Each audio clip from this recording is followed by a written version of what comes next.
teammates, but we get to see 6. I heard that there's a rotating roster happening here. Yeah. Interesting. So not only will every team be able to play multiple times today, multiple people per team will be able to play a lot today. I mean, we're going to have hundreds of people playing then.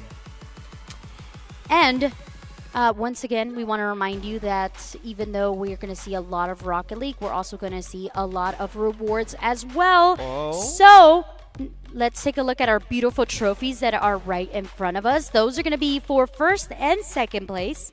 And then on top of that, they're also going to be getting some GameStop gift cards. That's right, $50 whole to GameStop. I mean, just in time for Christmas too, right? Look, I'm a little hard to shop for Christmas. I'll be the first to admit it. But honestly, either a gift card to GameStop or just getting, a Switch game or anything from there, I'm a happy camper. I'll take what I can get. Got it. I'll make sure I write it in your letter to Santa. Keg would like. I was wondering where that letter went. I took it. I needed to make some adjustments. We couldn't get you the pony, Keg. No there was ponies? no pony, no. What? Where'd they go? Oh, no, not again. We'll talk about that some other time. It happens time. every year, another ponyless Max. But guess what? We have an amazing full house audience here today, and we're extremely grateful for all the parents and, of course, those who work for the school districts to be here today. But guess what? There's more than just us. There are so many more out there. If you look at the QR code, you can go directly to our stream link, and you can join many of those who could not make it in person and come online to see all this amazing action. Send it to your friends. Send it to your family. Send it to the Santa Claus or the ponies that are gone still. You can't say it more than once. The kids will have a panic.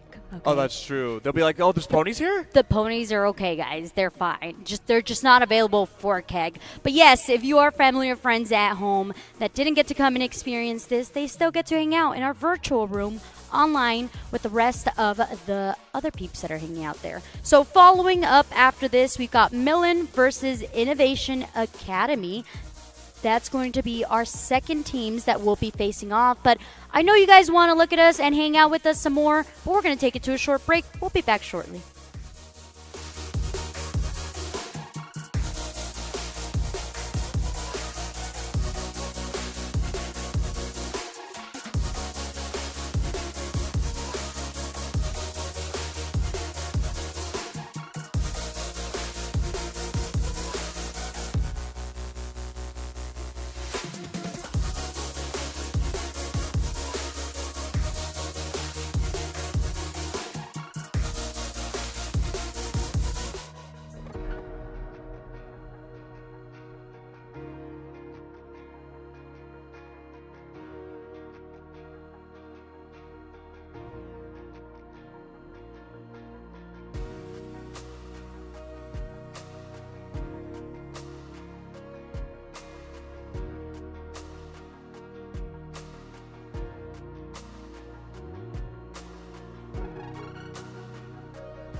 Hello, hello, hello, everybody. We are back. Quite the turnaround, isn't it? And that's because we have some of the best production people and some of the best students all around for the first annual Palmdale School District Esports Showcase. My name is Max. I'm joined by Evie. And guess what? We are already heading into game number 1 of our second series of the day. We have ourselves Millen versus Innovation Academy. And this is game number 2. Well, series number 2. Series game number 1. You're right. Oh, you're so smart. Got it. This is why we're. It's because we had esports at our schools. You're right. There you go. Whoa, wait.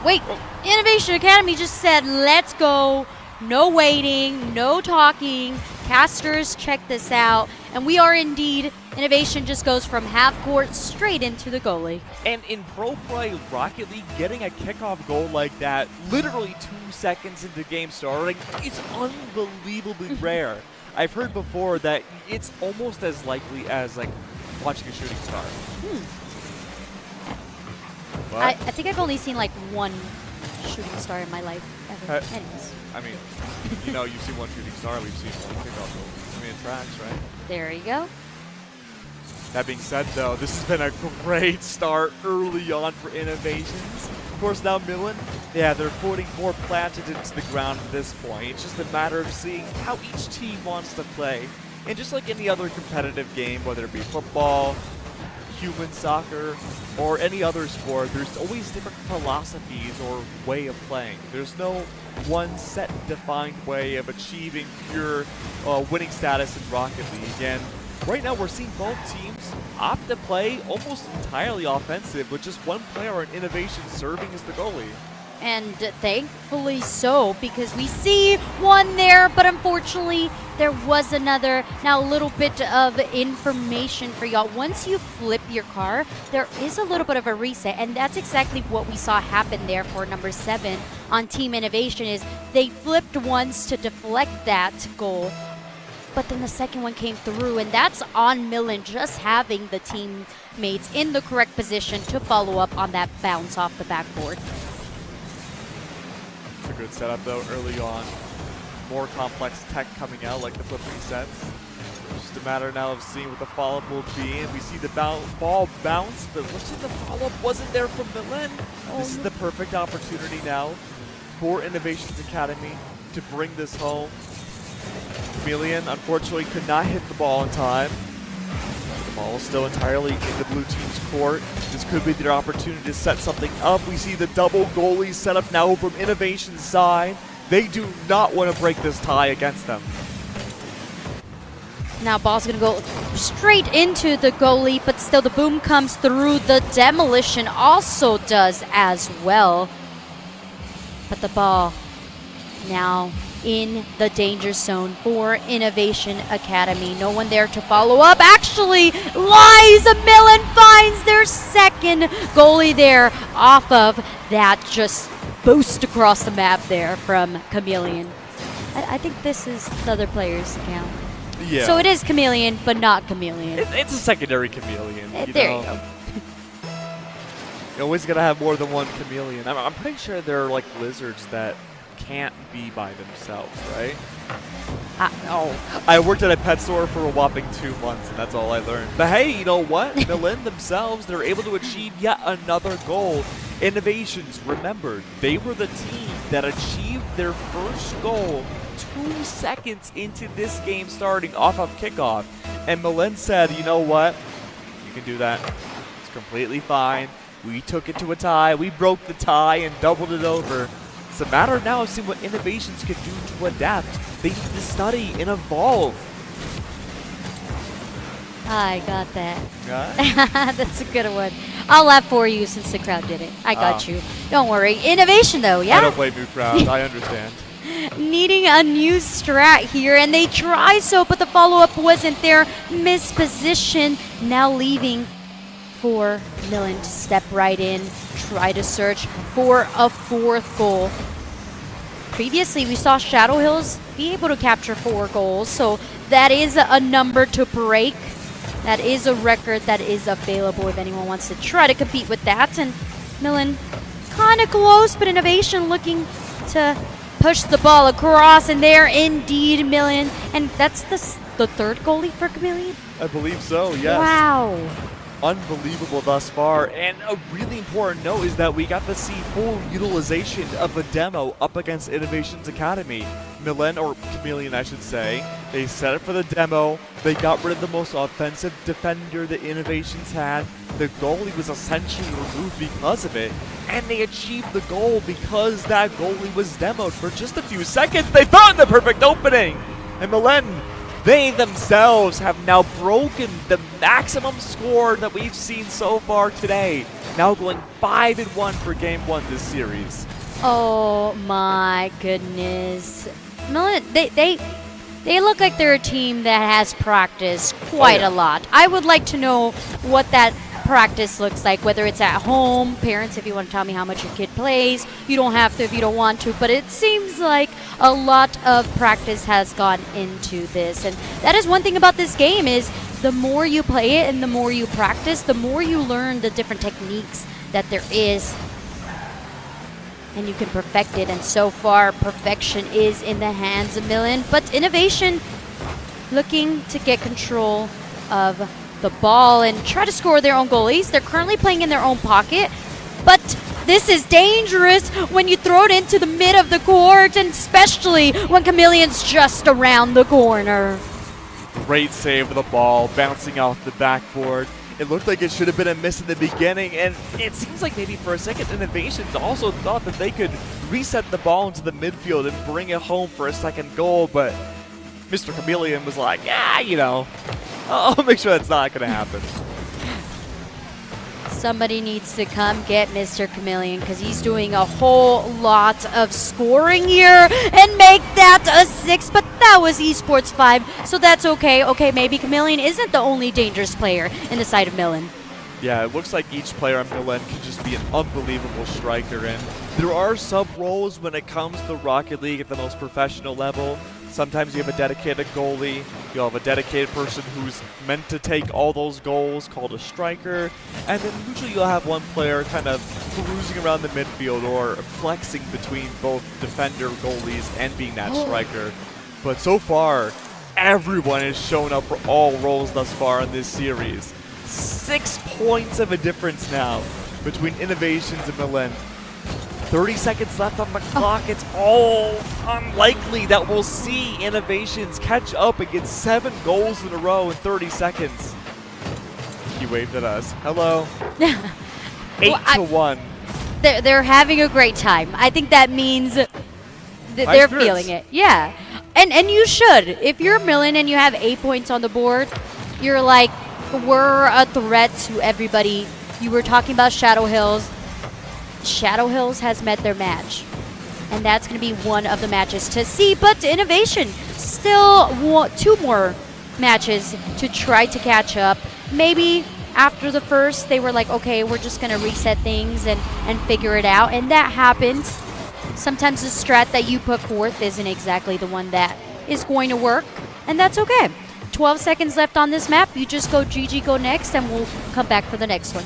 Yeah, again, in a best of 3, you can always use this first map as a as an experimental one to see exactly how your enemy team plays and what their tendencies are.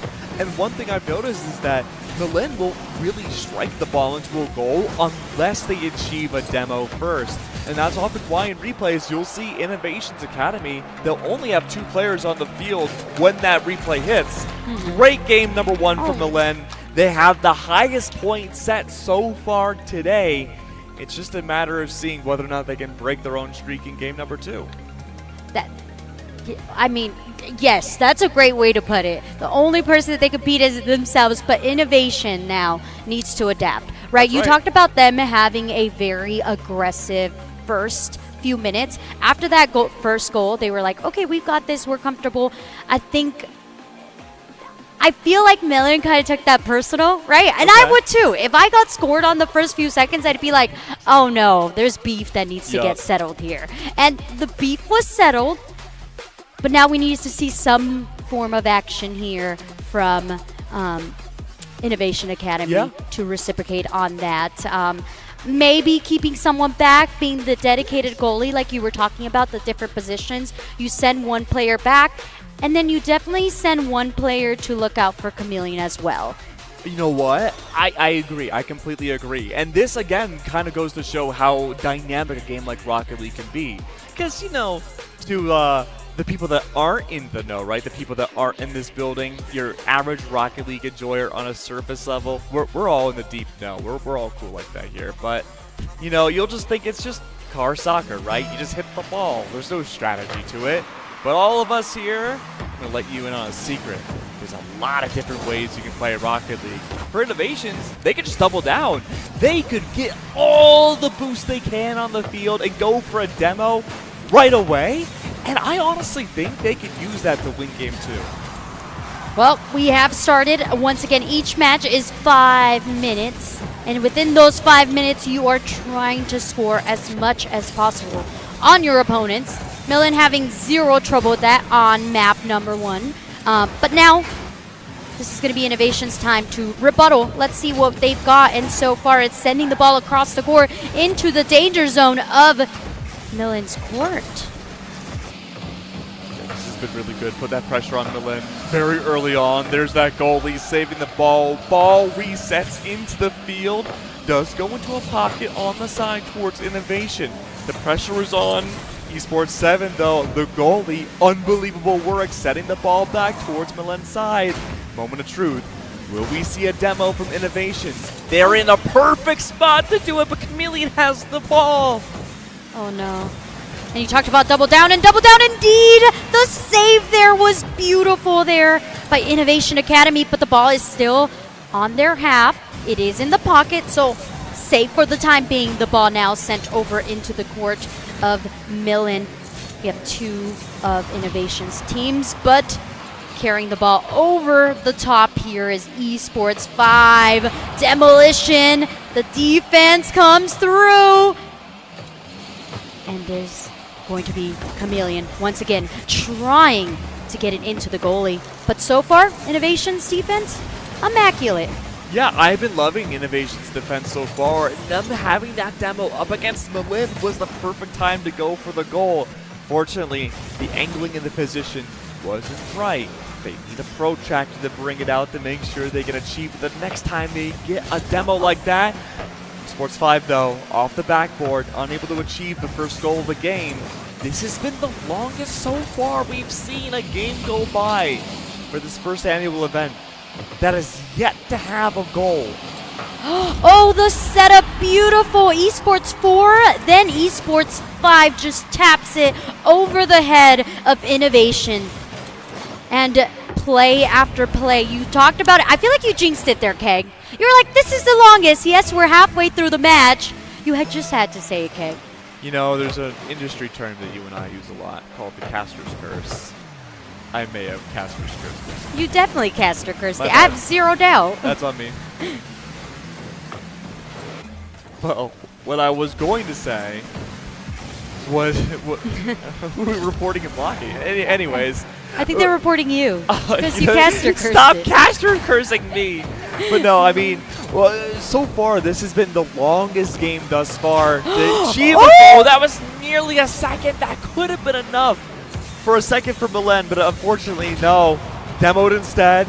Double demo. Only one player on the field for Milen. This is the perfect time for Innovation to tie things up. Game number 1, fastest goal we've seen so far today. Game number 2, the longest. It came so close yet again. It's right there, Innovation. It's just a matter of bringing it home, having the proper angle. Oh, so close. All your hard work just gets tossed by a boom from your opponent across the court. And yes, the double demolition was insane, but unable to capitalize is really what hurts the soul there for Innovation. They only have a minute 19, and they need to put something on the board if they want to continue to fight through for that map, the match number 3. Opportunity is still there. Ball is in Innovation's control. Directed to the midfield. There is at least one striker from Milen to disrupt things. Chameleon may have found it, but no, once again, backboard proves to be a menace. And the ball wanders on into the goal. A great second score for Milan. Milan just so great at using that backboard and then following up. Chameleon, highlight player number 1 of match 1. Fair. But the assist during this one is so good. Just being able to set up your teammate says, yes, I can score, but also I could assist, and this is how great of a player I am. And indeed, doing so great. Oh no! The demo straight into some more. Milan's looking so good. It's just a matter of now of seeing again innovations. Less than a minute left on the clock. Can they adapt and bring it back? I loved how they're playing so far, but now that Milan are using demos up against them, it's a question with multiple answers or multiple broken down parts that you need to achieve an answer. Oh, 30 seconds left, and so far we have seen 2 very strong teams with Shadow Hill and Milan being here, showcasing their talent, innovation. Gonna have to take this one back to the drawing board, try to figure out how they're gonna adapt onto the next matches to still have an opportunity to place and to compete for that first or second place. Remember, reward. this is a best of 3. Game number 1 went in Milan's favor. Innovations, they have to use this next second to achieve a goal, and Milan instead, they get their 4th. A great game number 2 coming out from Milan's side. After that first goal from Innovations in game 1, like you said, Evie, Milan just took it personally. Yeah, it's like that. The confidence is there, but remember, this is also a long haul. Oh, yeah. We have 5 schools. Each one of these schools will be playing 3 different matches, and on top of that, you're also playing 4 times. That's so true. The really big question here is, can you continue with that momentum for the rest of the day? And that's a long day as well. It is a long day. That's a common thing we talk about with even world-level talent of Rocket League players is that, okay, you can have a super solid game, but if you're 3, 4, 5 hours in thinking nothing about the game, strategy, using all that brain power, can you keep it up? For a first game off of Milan, they looked great. It's just a matter of them keeping that aggressive prowess up, and going up against teams like Shadow Hills may prove to be an issue down the line. Yeah, the cool thing about Shadow Hills being the first team up is the fact that they get to check out the rest of the competition. That's true. And if you were not Shadow Hills sitting here and checking out what we were going up against and the strategy that your opponents are using, then you're misusing your time. But this is also a skill that you're using in school as well, right? You're either playing video games or you're studying, or you can do both. Maybe you do half and half. I hope that they were for sure. But up next, we're going to have Desert Willow versus Shadow Hill. Ooh, very interesting. The return of Shadow Hills. Very interesting to see if we have the comeback coming out from the team.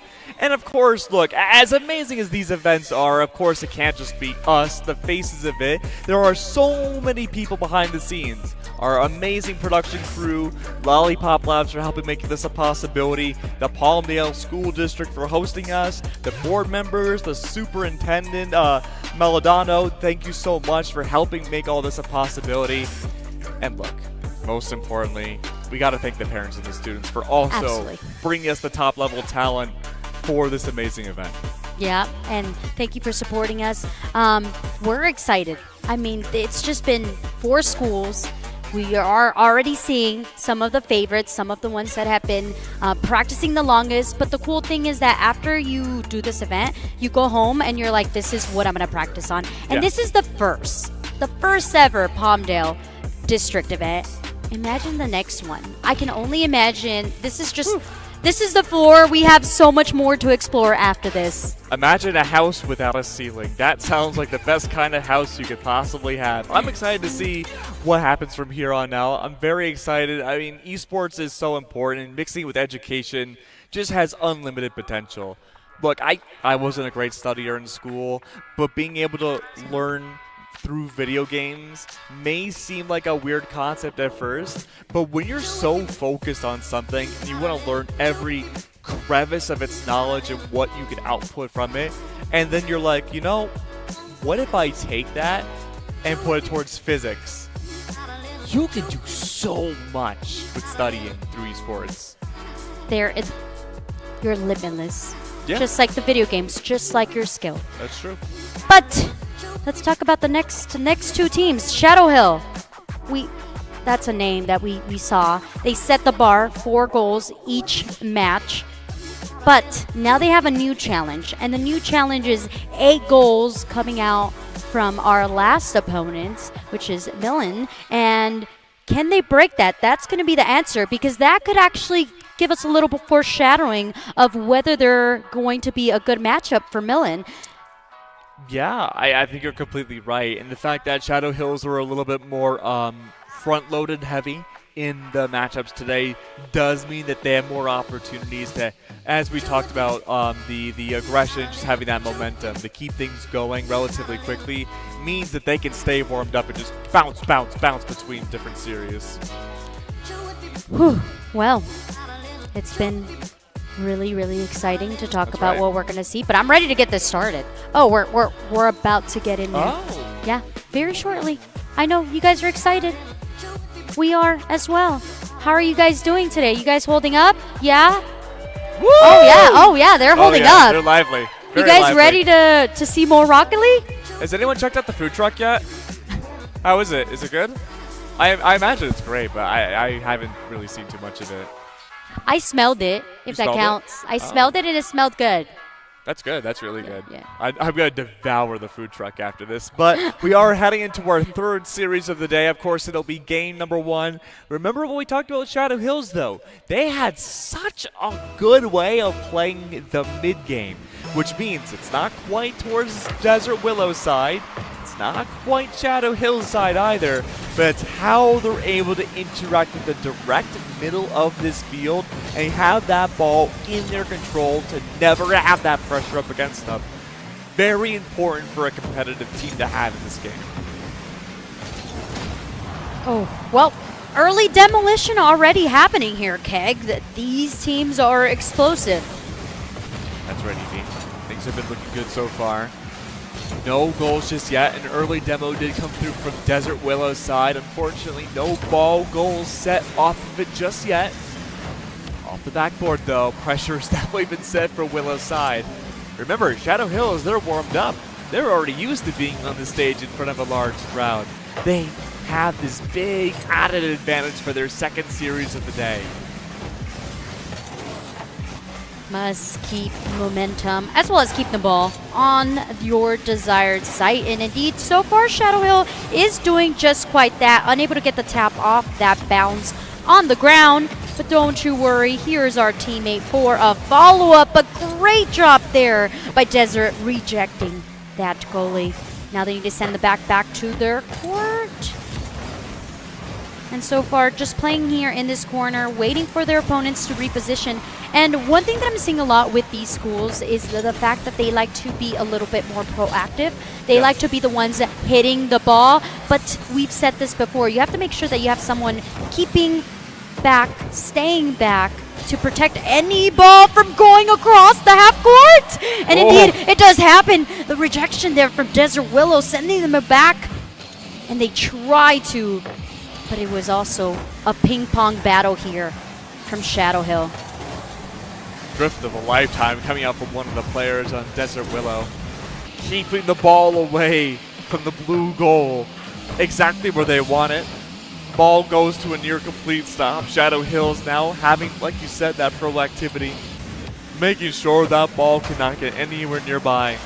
I think now this might be, without jinxing it, the longest game we've had so far without a goal. Stop, Keg. Don't say it, because when you do, oh my goodness, Desert Willow rejects the caster curse and the goal as well. Fine by me. It means we have a very interesting game up ahead of us now. A very interesting series to follow that. Just a matter of now seeing what the proper setup will be. Desert Willow. They have that aggressive control. Oh, they almost had it, but it wasn't enough. Another very narrow save from Shadow Hills. That's an open goal, but the ball doesn't hit. It misses. Yeah, no follow-up there Desert Willow now taking control of the ball, but Shadow Hill from across the map with the boost goes straight for the ball, and indeed it goes into the net. And that's the long-term issue of proactivity, right? Is that you have 3 players who are so focused on getting the ball into the goal and following up with each other, which is good, but oh what? My! Even if you're right next to the goal, you're not expecting another kickoff goal. QB Esports number 4 has had some of the best driving we've seen so far. That was a great kickoff goal, a great pivot turn coming from their car. That might be some of the best mechanical plays we've seen so far this tournament. Okay, guy, are you ready for me to break your heart? My heart is broken and mended and about to be rebroken. What's up? Actually, Shadow Hill just accidentally boosted the ball into their own goal.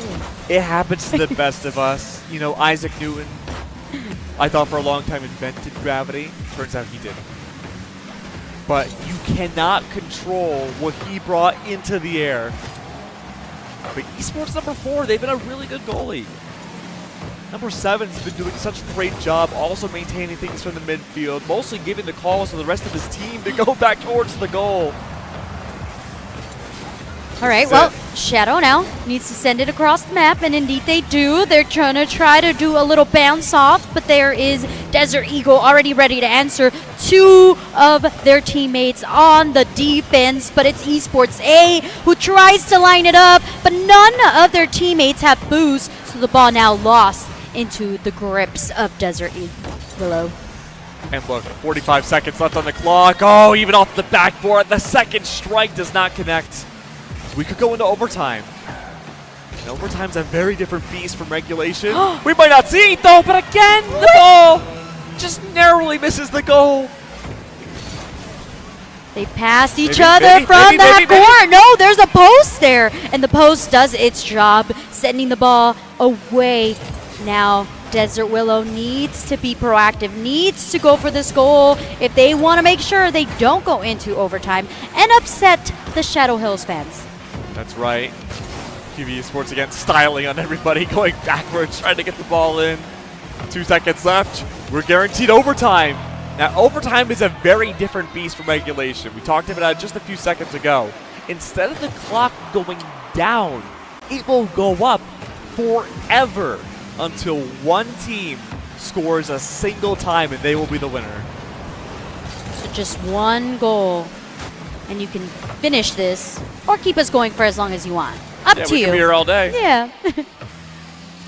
But we know that Shadow Hill wants to secure this. They want to maintain their clean record of 2-0 so far. The rejection there from Esports 4, the bounce, and Esports 4 finds themselves in a 2v1, sends the ball forward, but now it's Esports 6 with the control. It's a 2-on-2 battle now.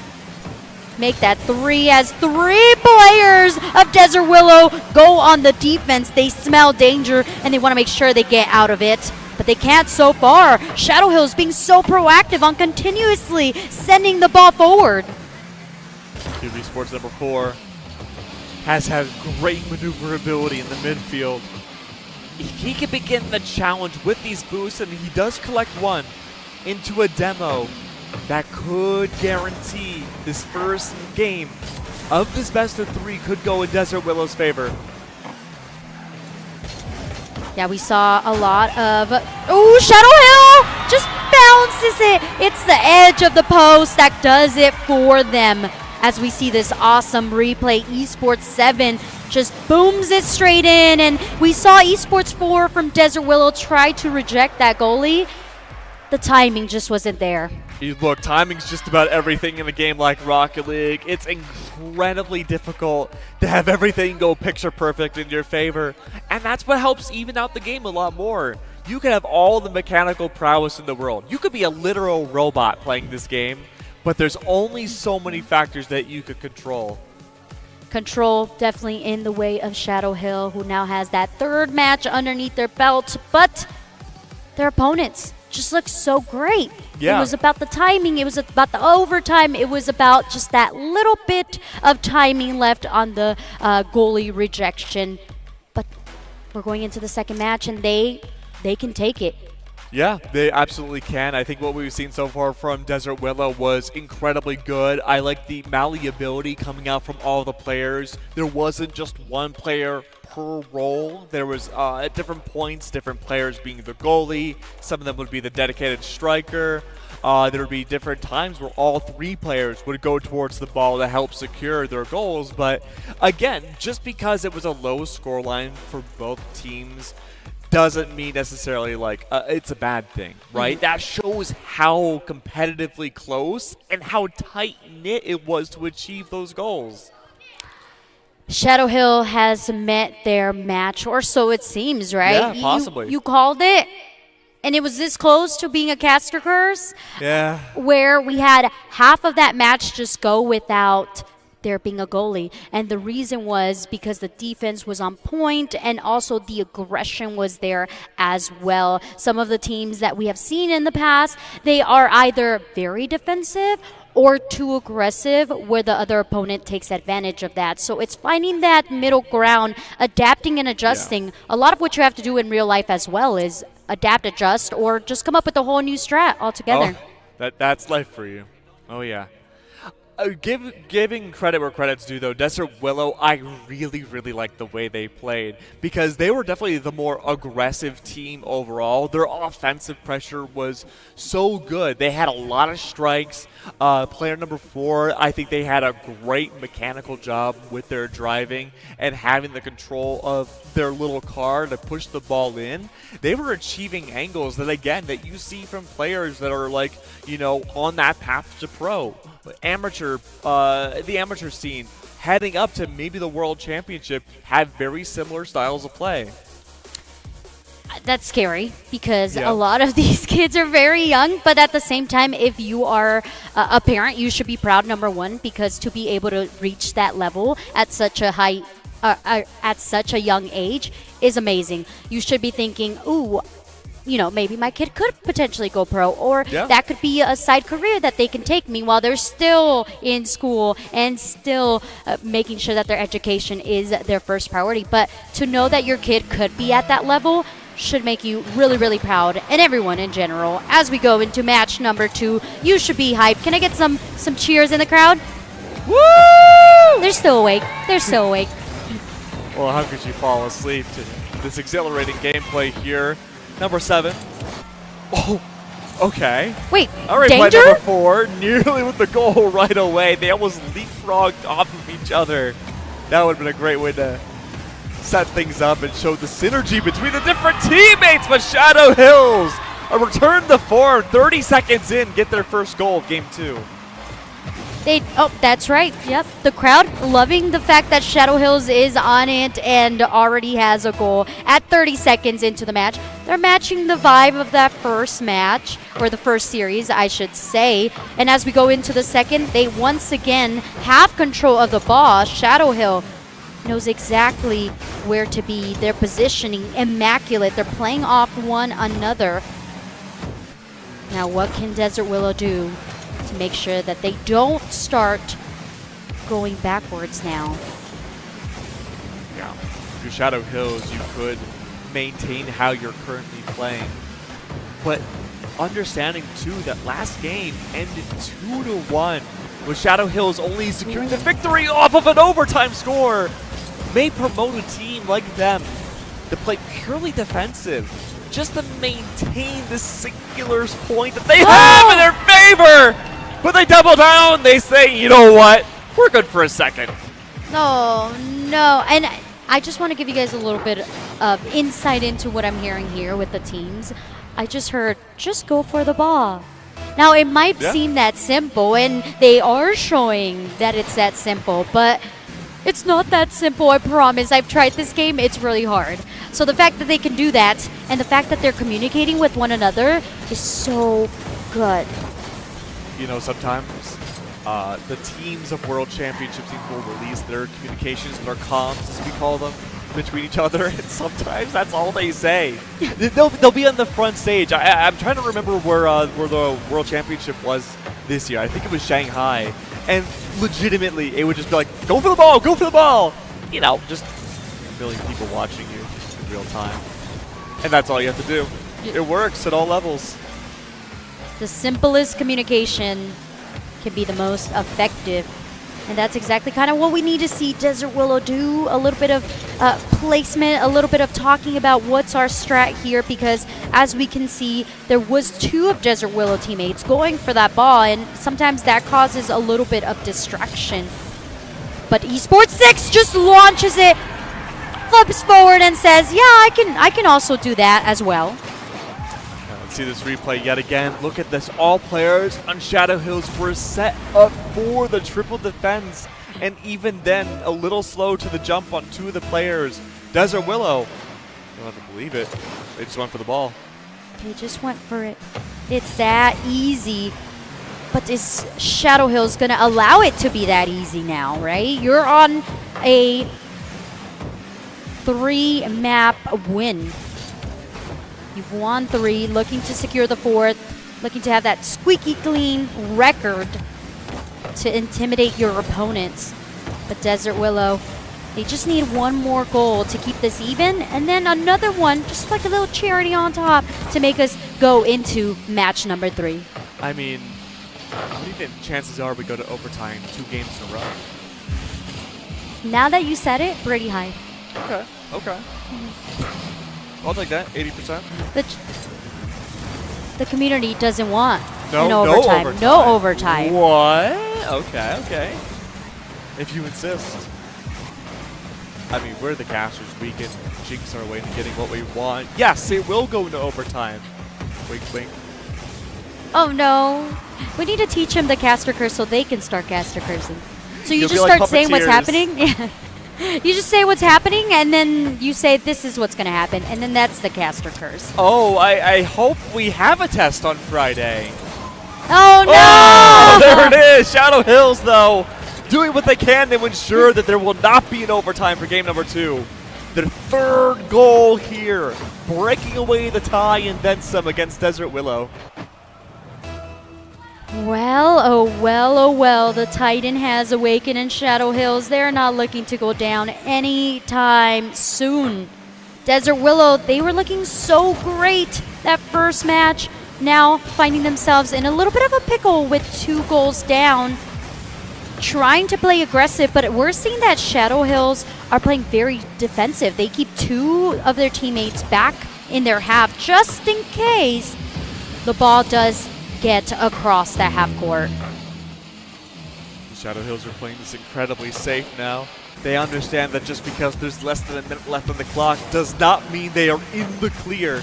They cannot squander the opportunity they've been gifted. No! Oh! Where's it gonna go? It lands back down. But look who's it's in the possession of. It was number 4 for just a brief second. But that might be enough to travel the ball back over to Desert Willow's court. It goes back. Shadow Hills, the pressure's out, the triple defense is in play, 30 seconds left on the clock, resetting the ball. They have to drive it back home, and it nearly became a 2nd goal for Desert Willow, maybe it again. A 2nd chance, bounced once, a missed hit, but no, off the backboard, it doesn't connect. Oh, they're trying. Oh, Desert Willow, I feel the urge, I feel the want, the desire is there, but you know what else is there? The skill from Shadow Hills. And as the clock just goes down 1 second at a time, it is Shadow Hills who takes it home and keeps that squeaky clean record of 4-0. Shadow Hills are looking unbelievable today. They've gone for some flashy plays. They have gone for some very safe plays. The entire spectrum of what you want to see out of an individual player or even just a whole team of Rocket League players. And if they can continue this, they are looking very good to walk away with the 1st place trophy and $50 gift card to GameStop. But still, there's a Titan. There's another Titan so far. Of course. Millen is here, and they are actually going to be up next against it looks like Cactus. So we're going to see Cactus once again, and we're going to see Millen once again as well. Millen set the record of 8 goalies in one match. That's right. That's pretty high. Has anyone beat it? They haven't beat it, right? No. Shadow Hills did not beat it. They were on track last game, but the timer, it's fickle like that. It does end. But I'm very curious to see where we're going to end up going with our next matchup here, because I really liked how Cactus would end up playing a lot of their matches. I think they were a team that was a little slow to start in the beginning, but you highlighted it perfectly, Evie, that it can just be, those early day nerves. You're still getting ready. You've got the first match under your belt now. You're going to come into this setup looking all nice and comfortable. And we're also going to get to see some new faces as well. Oh, that's right. We have players. Exactly. So there's going to be new names. Maybe not actually in the UI, like in the server, because they all have the same name. But there is some new names. So feel free to shout out your favorite teammates if you do see them on here. Shout out to Chameleon. Love Chameleon. It's the same player every single time, but we appreciate you. All right, so we're going to go to a quick break. I know you guys want to see more Rocket League, but we need a quick break. This is your perfect time to go to the restroom, grab some water, whatever you got to do. Time is now. And then after that, we will keep playing some Rocket League.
Welcome back, everybody. We're just coming back from a short little break, and we have all of our team and players ready for our next amazing series of Rocket League.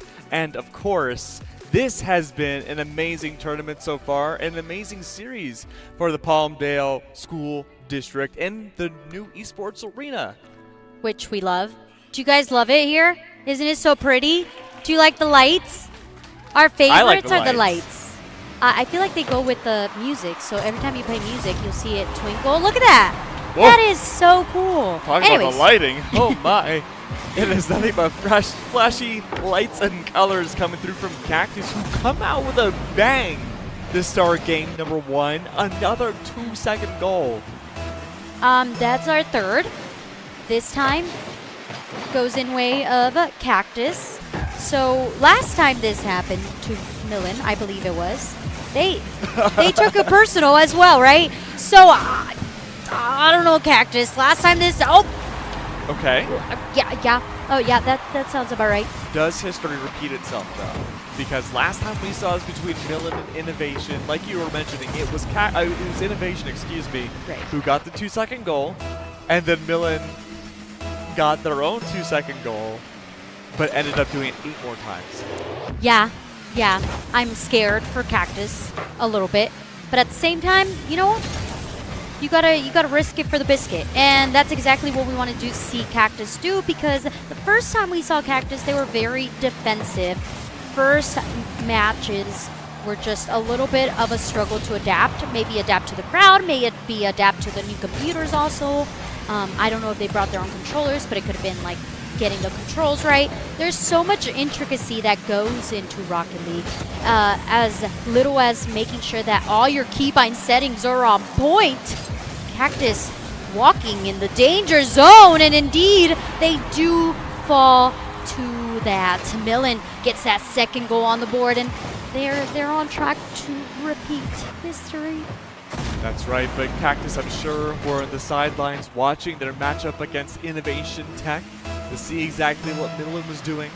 It's their opportunity now to bring things back and have a 2-2 tied scoreline. It'd be the first time we've seen it so far this tournament, and we nearly do. Well, actually, no, I apologize. We wouldn't have.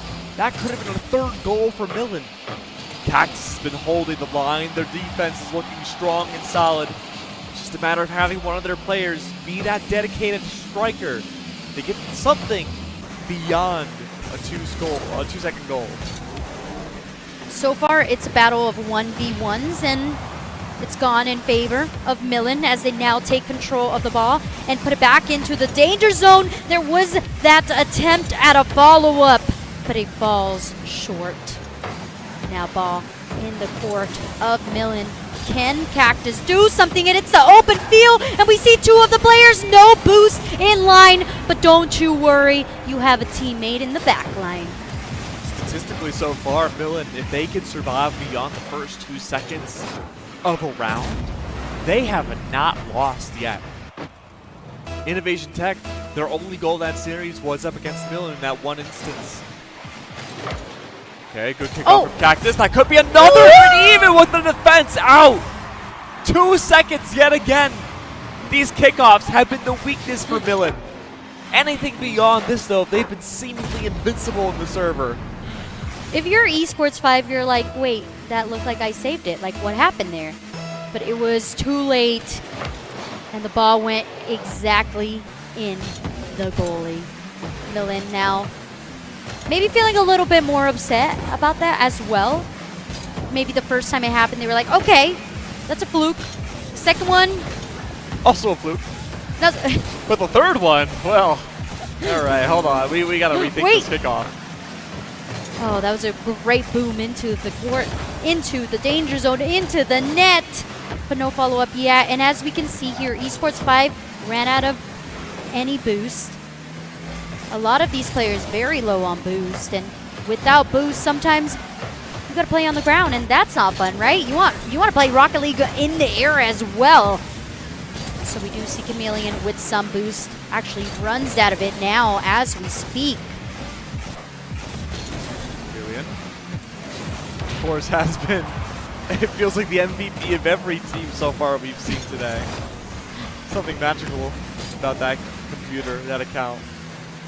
Has worked out well. There have been some demos on the field, but not enough to influence the goal just yet. Nearly a 4th goal from Millen. It was just off by a hair for the ball to collide. 1 goal of a difference now.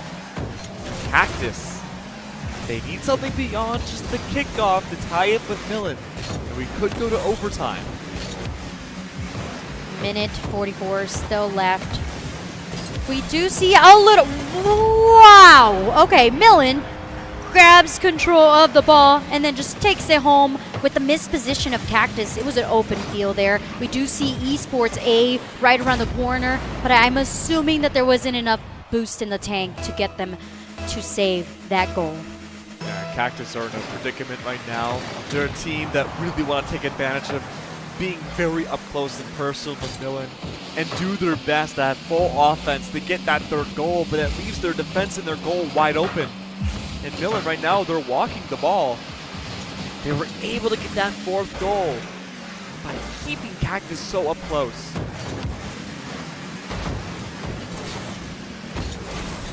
Cactus now needing to play in their own half. We do see that they're keeping two of their teammates back into safety just in case, since we are seeing how proactive Millen is. And as the time dwindles, they need to start thinking, how can we make sure that we are on the offense? They do send the ball booming across the map here. But there's no follow-up. There's no teammates in the position to capitalize on the ball being in the court of Millen. 5. Great backflip. Break my back if I did that.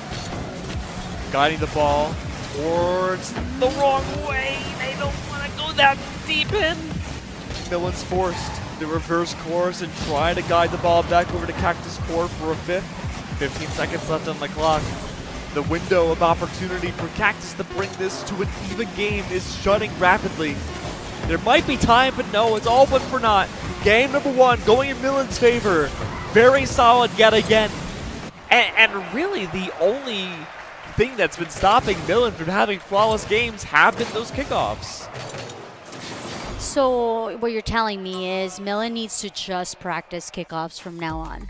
Yep. Because if you just never let them get that kickoff, then you're good. You're chilling. It's like football drills. Play the goalie. 2 seconds, 2 seconds, 2 seconds. Reset the game, over and over again. Just have one of your teammates go for the goal. You just block. Just have someone there. If that were a potential. Nonetheless, I do want to give kudos to Cactus because number 1, they were trying to go for those goals, and number 2, they have beautiful kickoffs. So they do. Let's see if it maintains though this time. Millen handedly having the kickoffs in their favor. Did not succeed in it being a goal just yet, but there it is! Was that 1 second into the match? It felt like it. 5 seconds in total. Not quite the 2-second kickoff goals that we've been accustomed to against Millen, but instead, what they've been able to do is that they won the kickoff very handedly on a boost. They bounced the ball off the midfield side. Then they guided the ball towards the goal against Cactus within seconds of the round starting. Such a great tempo starter, and honestly, a great correction to their fatal flaw of having those kickoffs be a goal against them in the first game. Yeah, talk about listening to the casters and adjusting, adapting, making new plans, and indeed their plans so far paying off. A really good block there by Cactus, who now sends the ball, hits the backboard. Is anyone home there for Cactus? And that's a no. Now it's going to be in the hands of Millen. The ball searching for someone to take control of it, and indeed it's going to end up on the hands of Cactus, trying to take it into the half of Millen. And do indeed, there was a flip, there was a bop, and indeed, Esports number 8, they managed to balance things out.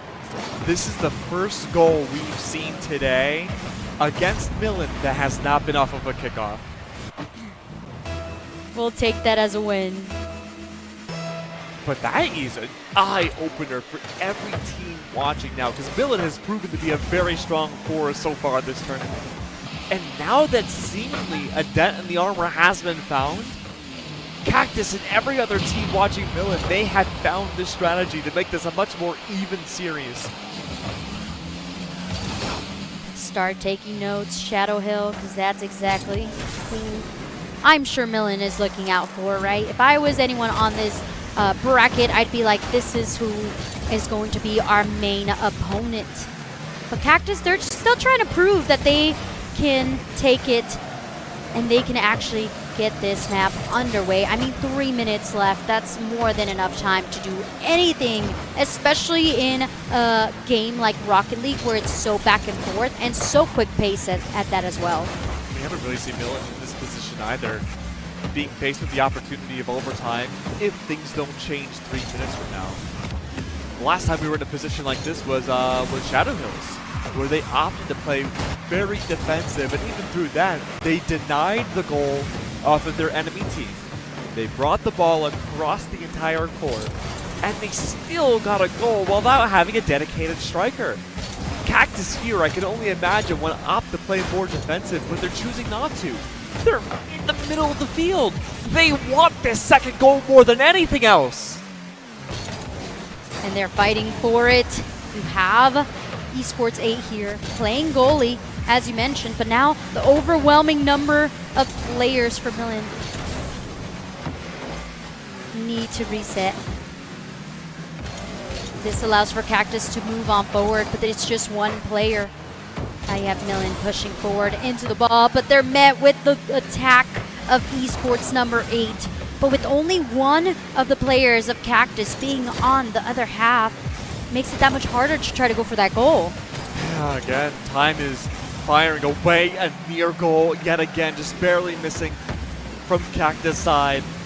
Once again, inching closer to Millen. The fire now lit up. This could be the opportunity. Oh! We see it! It is! A fantastic goal from Cactus.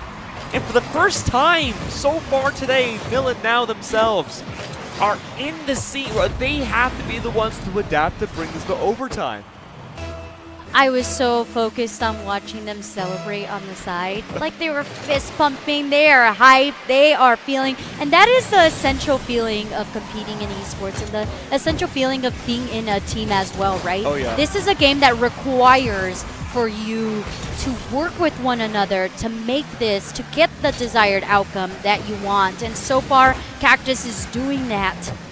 But Millen's still a team that we know fundamentally they have the strats, they have the technique. I'm not sure where it's not coming together right now. It seems like for the most part, a lot of Millen have been separated out, and again, no dedicated goalie. An opportunity found by Cactus, achieving another goal right down the middle. An opportunity to react simply was not there for Millen. So I think what I'm seeing here is Millen's being a little bit aggressive, too proactive, as we may say, with all of their teammates were in half court trying to get control of the ball. We even saw them get in each other's way a little bit there. So it might just be a little bit of a miscommunication error where it's like, okay, I'm going to go for the ball, you go forward and get ready for a setup. But nonetheless, this is still in the hands of Cactus. They're going to be taking us into an overtime, or excuse me, well, I guess overtime if we count the third match being in overtime. Oh. And with that, well, okay, maybe Millen's ready to answer here. Yeah, just doubling down, unrelenting pressure towards the goal. A great follow-up at the very end. Absolutely what you want to see if you're Millen.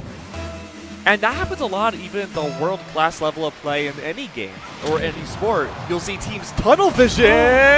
Oh my. You'll see teams sometimes double down on the strategies that they've kept doing without the adaptation. And that's where the coach can come in, call that timeout and be, look, this is what we got to do differently. Reset, you're all good. Let's just keep it going. But Millen, once again, they have found their footing. 2 goals in a row within seconds. 30 seconds now left on the clock to possibly bring things to overtime, and it's looking all but likely. I was scared there. I was breathing a little bit hard there. The ball looked like it was going to go straight into the net, but no, rejection does happen quite a lot in Rocket League. And so now Millen takes control, uses the back wall, sets them up, and it is going to be the teamwork now once again coming together for Millen. This is the real test now for the Cactus. They've maintained a lead for so long, and their defense looked great, but now Millen, they've doubled down yet again. They're finding the smallest spots to bypass the defenses of Cactus. 13 seconds left. Cactus were all set up and ready to go for game 3. This is their final attempt! No! No follow-up there either. The rejection happens, and Cactus had it in their grip. They were so close to taking us to match number 3. And please don't look at me. I know I didn't cast or curse it. I did not do that. I was just speaking facts, and then the facts were not facts anymore. And now we're here, and Millen does take that and gets away with a 2-0 once again. The real secret is that caster cursing is 90% of our job. But overall, the other 10% is seeing how amazing these players have all played and performed thus far today. Cactus, I think they've had one of the best comeback stories so far this entire tournament. But unfortunately, there isn't really much you could do when you have a team like Millen get not one, not two, what was that, 3 goals in a row against you within a 15-second span? Yeah. It's tough.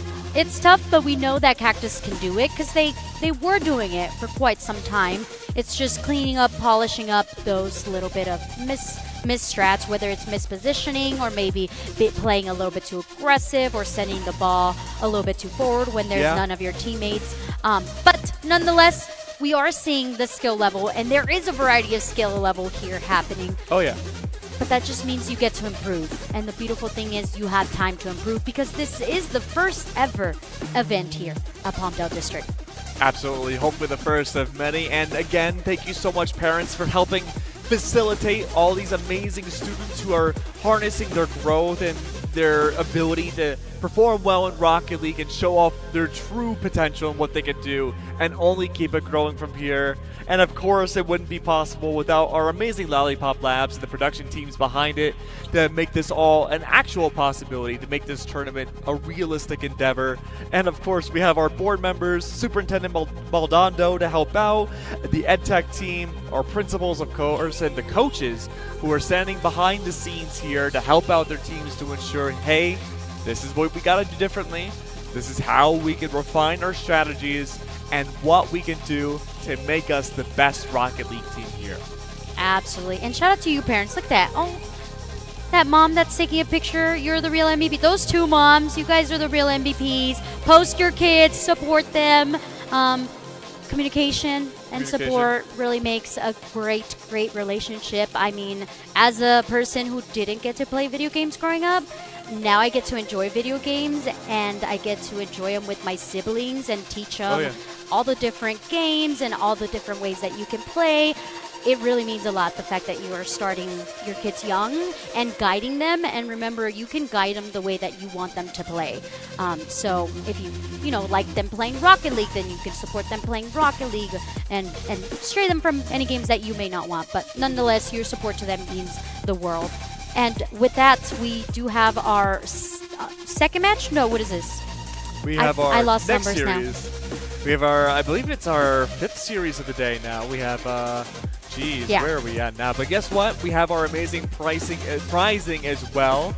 And we also got word that's going to be Innovation Academy versus Shadow Hills, which we saw the storyline potential there from Innovation at the beginning. They were the ones that set the trend for Millen to not quite find a lot of success off of kickoffs, but otherwise, Millen, they showed up what they could do in the response of something like that.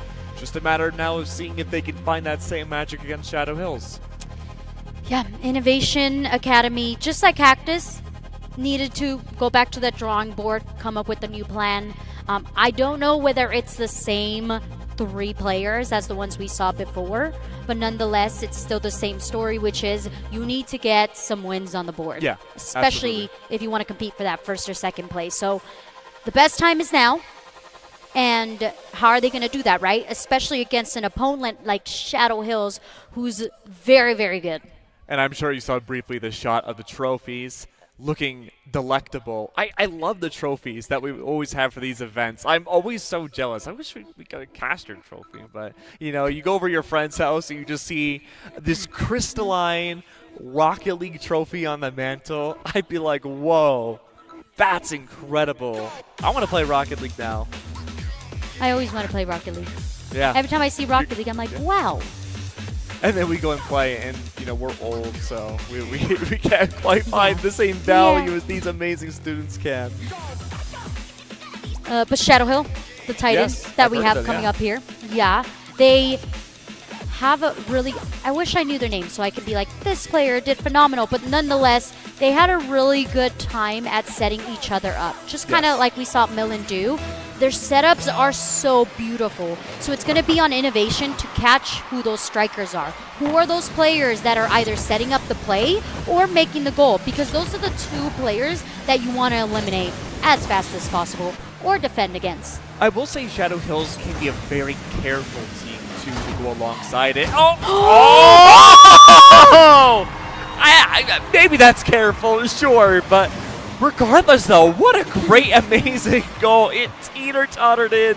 Even the players themselves seemed a little shocked that the ball had gone through. It's just such an awkward position because if you accidentally bounce it the wrong way as Innovation, you may have accidentally owned gold against yourself. But as I was saying before, Shadow Hills can be a very careful team. We saw this up against Desert Willow, where they had a very strong early game, but once we started seeing Desert Willow put up a lot of force in the midfield, Shadow Hills would prioritize keeping the score that they had rather than doubling down similar to Millen and go for a 3-person strike force. Well, Shadow Hill already with the upper hand. Maybe we will see that, right? Maybe we'll see them just say, hey, one goal is enough. We're just going to make sure that Innovation does not get another one. Okay, scratch that. Shadow Hill's here to take the W. They're like, we're going to be aggressive when we can, and they are able to see that open field. We had a defense happening there for Innovation Academy, but they were a little bit dispositioned. That wasn't the correct line that they should have been in. So to be able to capitalize on that just shows the awareness that Shadow Hills is bringing onto this match. Great initial kickoff from Shadow Hills. Already 2 points ahead, Innovations Academy. Just a matter now of maintaining that lead, and like we mentioned before, this is the time where Shadow Hills will prioritize playing defense to ensure not that they need more goals, but that a team like Innovation cannot get any goals at all and run down the timer. That being said, though, Innovation have found ways to get through the armor of Shadow Hills.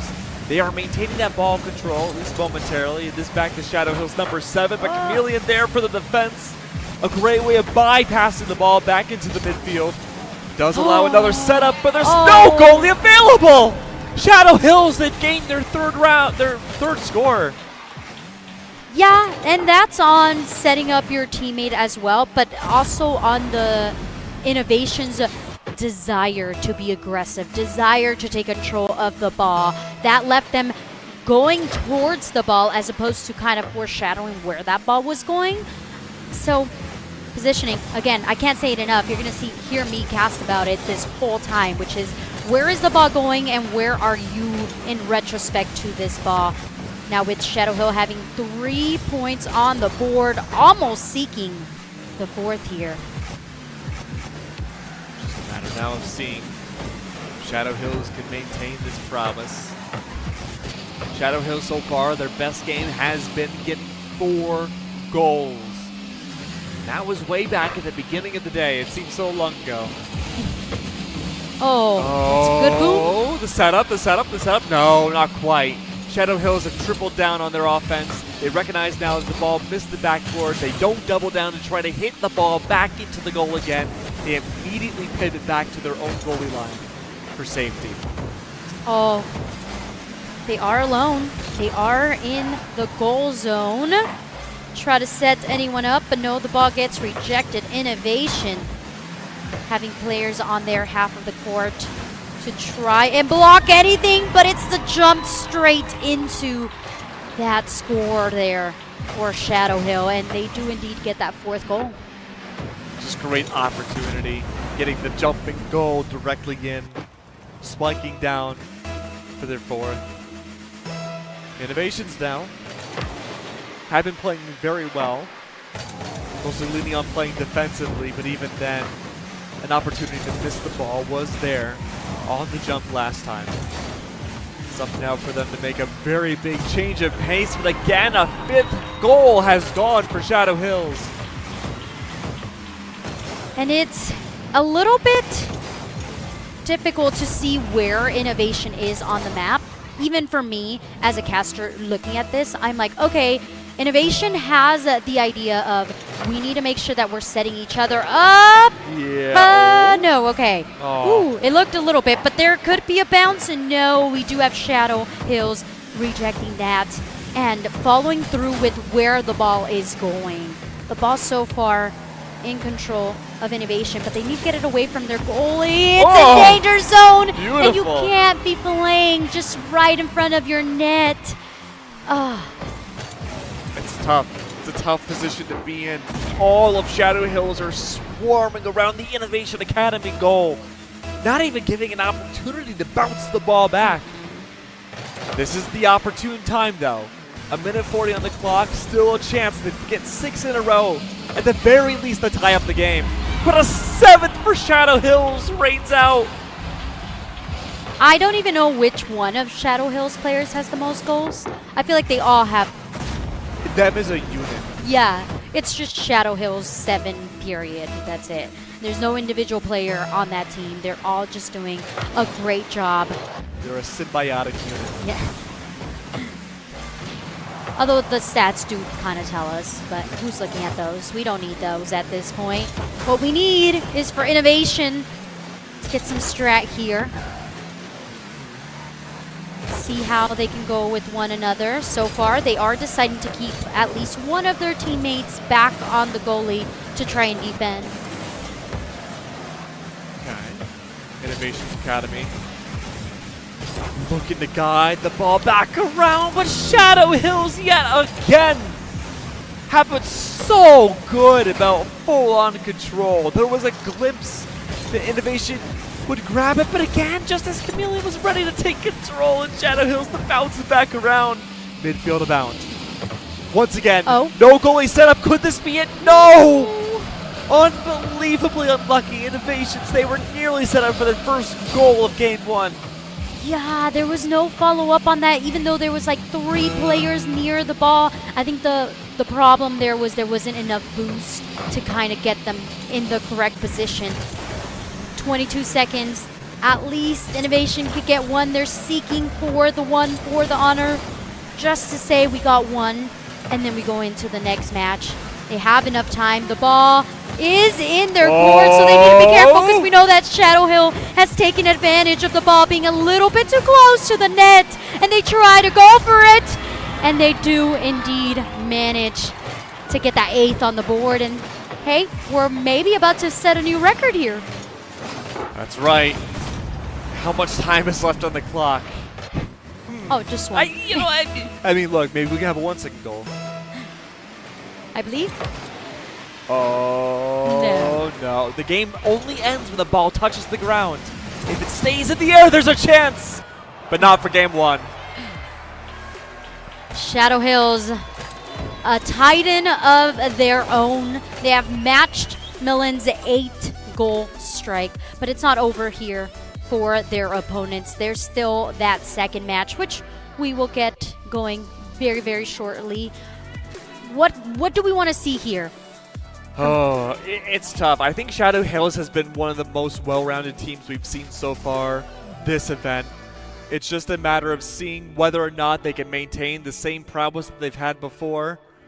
Very curious to see what's going to happen coming up next year. I mean, all eyes should be on Innovation. I don't know what to expect from their team. I think they themselves have been playing well. It's just a matter of finding the right opportunities to go for the strikes. And I think Shadow Hills, the most singular strength, has been dominating when there are seemingly no goalies from Innovation. Well, match number 2.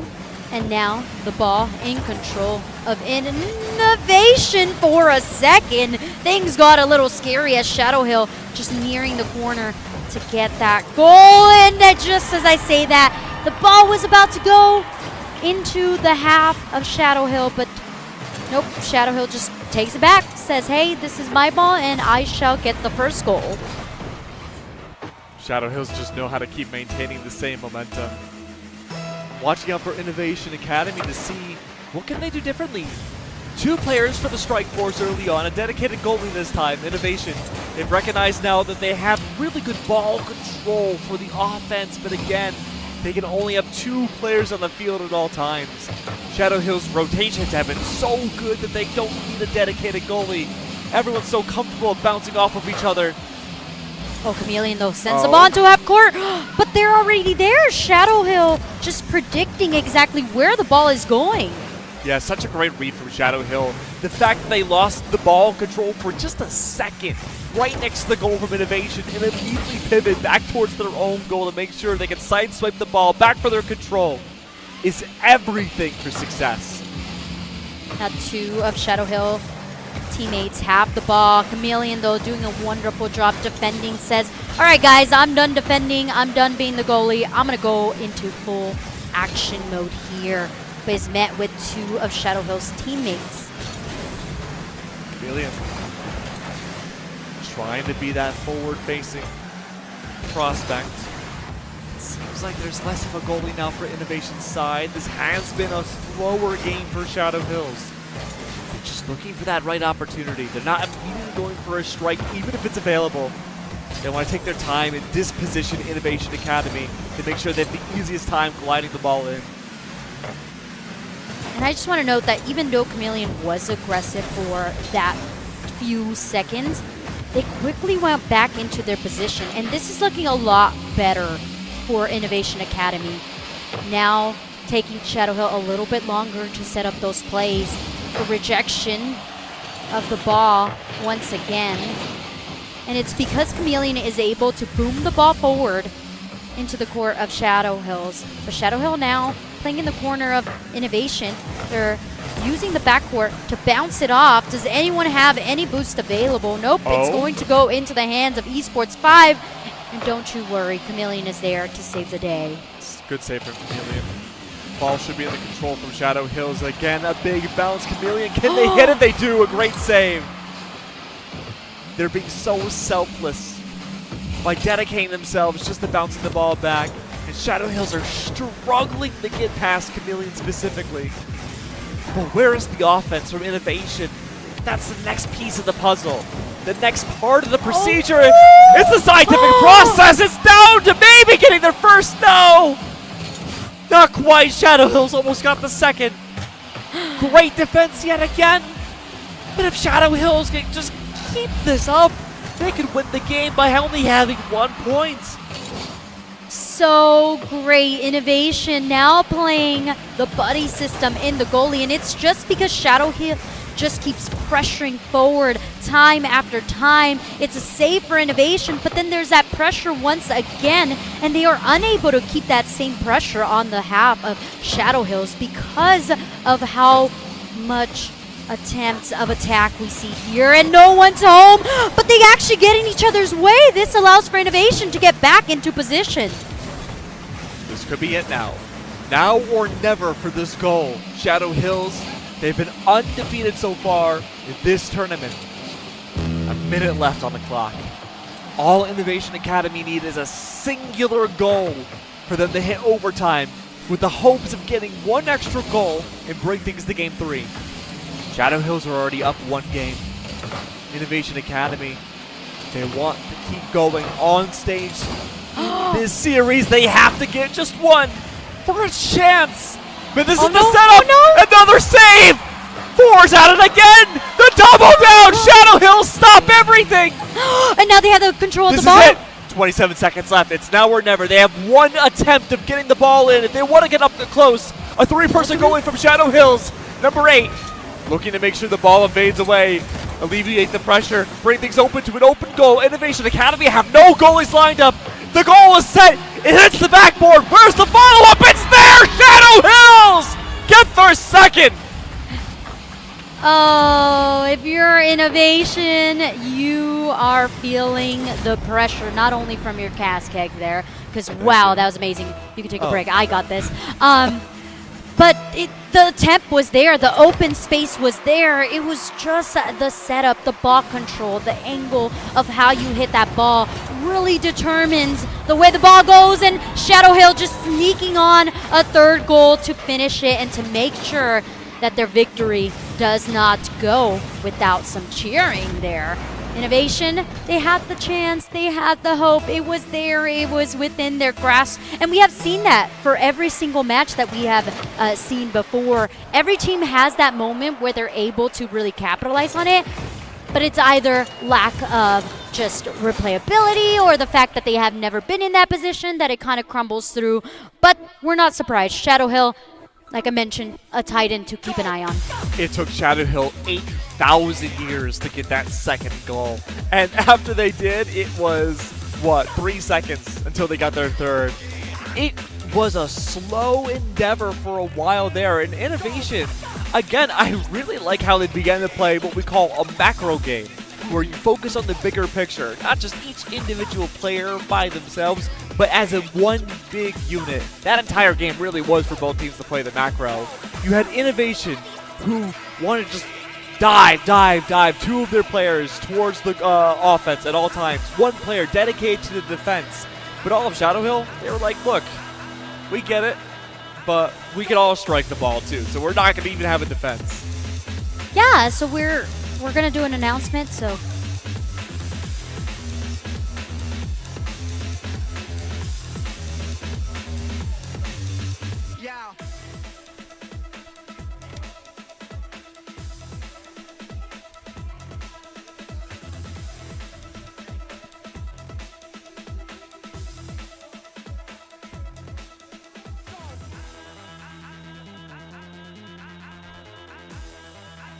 No? That's what we're doing next? Okay.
Yeah.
All right, welcome back, friends. We hope that you enjoyed your break. Maybe got some taco trucks or whatever kind of trucks we have out there. Give us some recommendations because we're going to get hungry pretty soon. But we're ready to play some more Rocket League. We have 2 Titans that you guys should be keeping an eye for, but one of those we will see fairly shortly. Our next matchup, we have Cactus versus Desert Willow. I think that's going to be a pretty good matchup because they have the same, I feel like, energy. They're very defensive, a little bit of aggression, but not as much, and they still have something to prove. That's true. Can we get some cheers for Cactus and Desert Willow? Woo! Woo! Yeah. Okay, there you go. Shout out to the dad right here. I see you, Dad. All right, let's see how things go early on here. We talked about the aggression, how both teams like to double down on that. We do see the ball finding its home early on, or at least it's guiding its way towards it. Now, Cactus themselves, they are getting a lot of control here. There are different models of cars in Rocket League, and a lot of the time, most teams stick to one model, but we are seeing some variations into this one, which I think is very interesting. It does provide a little bit more strike power, I believe, off of the SUV that is being brought out by Cactus. But it's just a matter of seeing whether or not we're going to see that come into fruition. And it looks like, Chameleon almost brought it home. Yeah, a little bit of back and forth happening here. And we said that both of his teams were defensive, but we're seeing a lot of aggression here. Everybody is on one side of the core, just trying to get possession of the ball. And in favor of it so far is going to be Cactus, who manages to get their first goal under a minute. Yeah, great striking power once again from the truck. It was nearly saved by Desert Willow, but unfortunately, again, you can only control so much of physics in a game like Rocket League. Probably some of the most realistic physics you'll see really in any video game ever. You bounce the ball back the wrong way, it's most certainly going to go up against you. Desert Willow now, they are having an upwards battle. They have to get this second goal, or their first goal, to tie things up. It's an early demo, though, something we haven't mentioned in a while. We haven't seen a lot of demos outside of these 2 teams in Desert Willow. Off the hands of getting one, freed up enough space to secure their first goal. That was a really nice shot there. It was. Just a bounce off the sidewall straight into the goal. And if you're Cactus, you're like, hey, that should not have happened. So let's come back and redraw this out. They are already in danger zone, and with that, Desert Willow get the second. They took that first goal and said, all right, we learned from it, and we're going to adapt. And it was a quick one at that. There's a lot of open space happening here, a lot of opportunity for these goals to be set up, at least for the side of Cactus. Not a lot of reciprocation on the attack. And is that going to be a half-court goal? Yes, indeed. This is Rocket League? This is Rocket League, yes? This is Rocket League. Okay. Really nice shot. Already from Chameleon to start things off. That truck is coming in full force. Before we had that unexpected goal, Desert Willow, I wanted to back up what you were saying. They've been really taking advantage of a lot of these half-court sideline shots up against Cactus, who have been mostly focusing on the midfield for the defense. Now we get to see that correction being brought out. The ball once again for Desert Willow, geared towards the right side of the field. They're looking to find this angled hit, but no, unfortunately, doesn't quite find its fruition. Instead, now, Cactus have the opportunity of overtaking the ball back. It's a matter now of seeing whether or not they can actually do it. It's stuck in a pocket, though. The ball rolls its way back. Desert Willow love the setup off the sidelines.